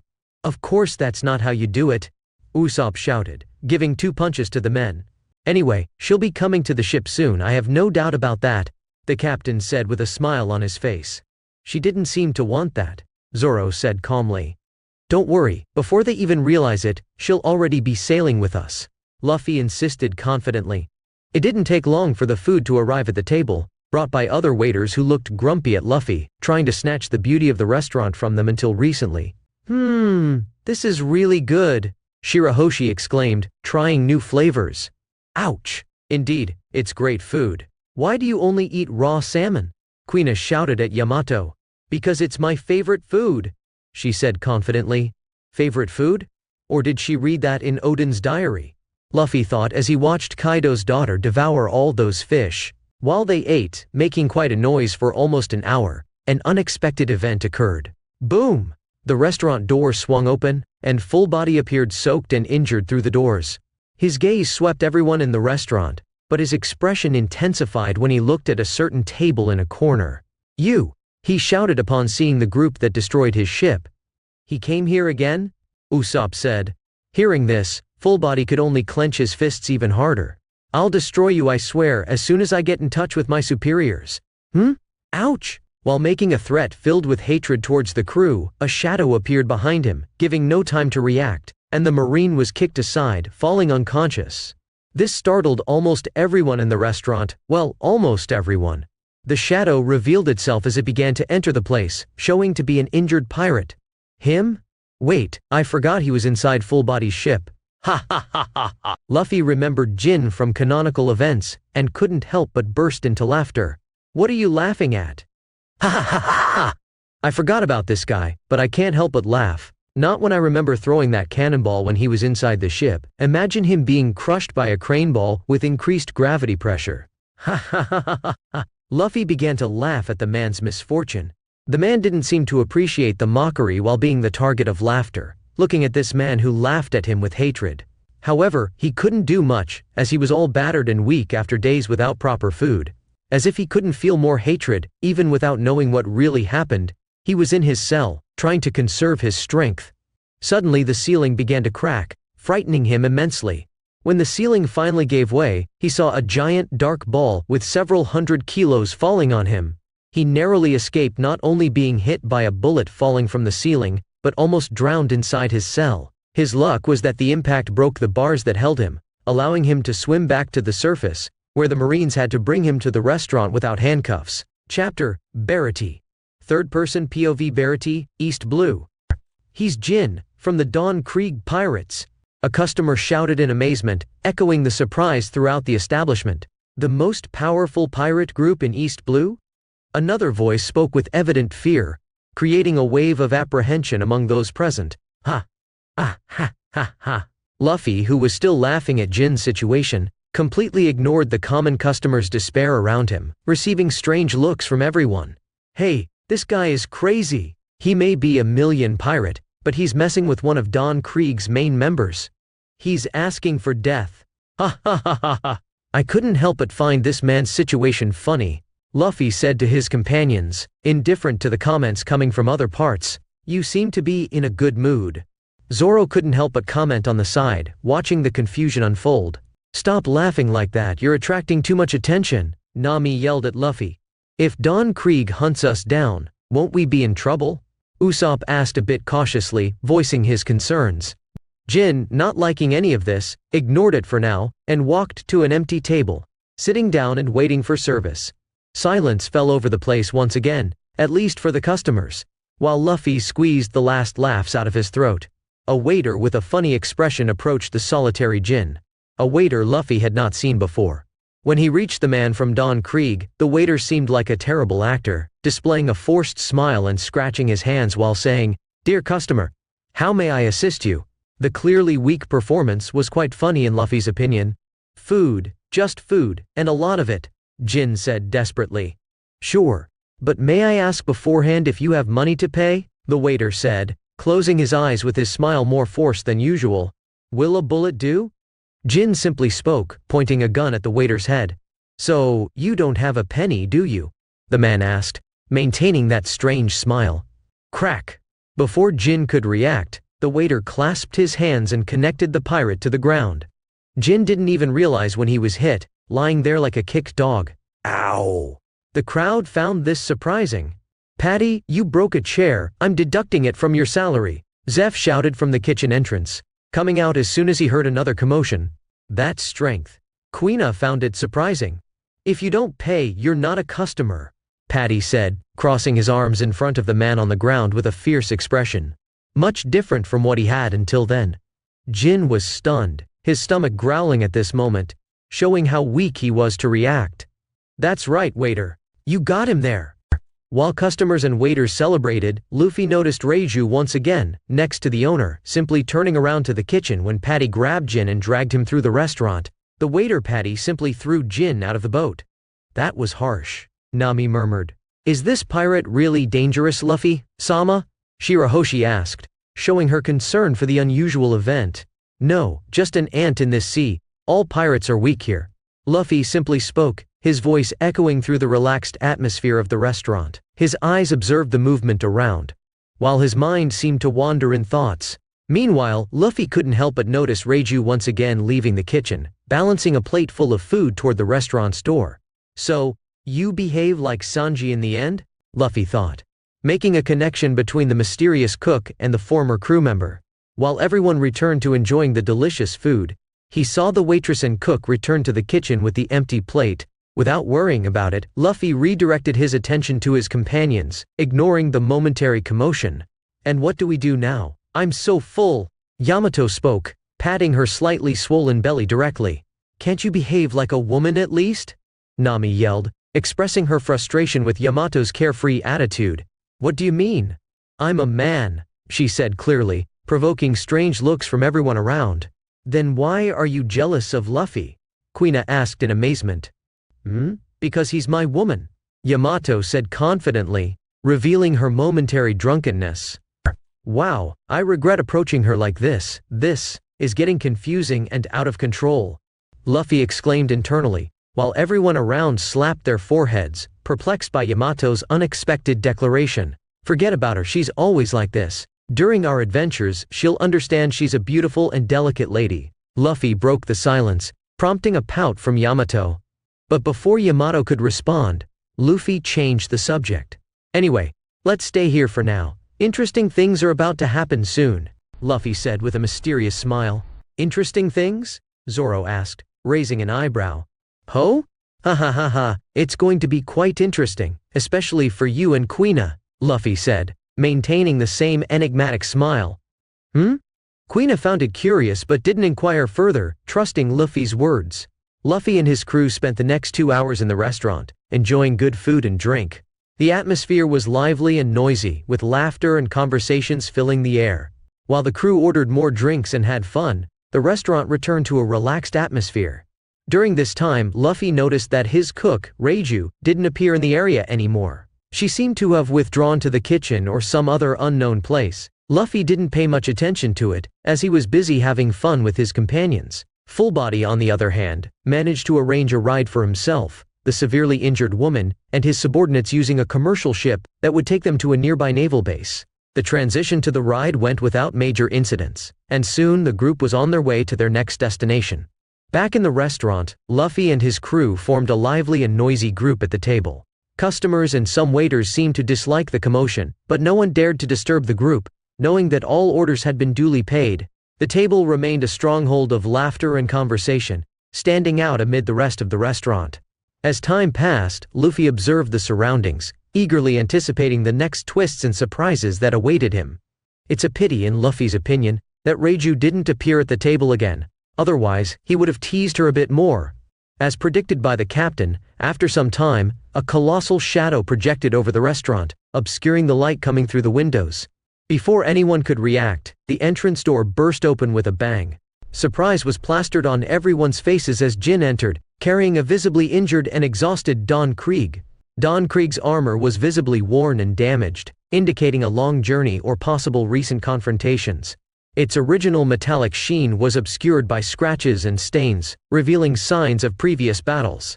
Wood fragments and traces of smoke adorned the surface of the armor, suggesting that its wearer had faced considerable challenges. Don Krieg's physical state also corresponded to the condition of his armor. His countenance showed marks of exhaustion, with drops of sweat and dust mixed.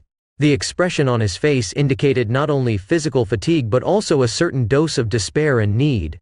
While Jin carried him into the restaurant, Don Krieg's clothes were torn and disheveled, revealing wounds and bruises on his flesh.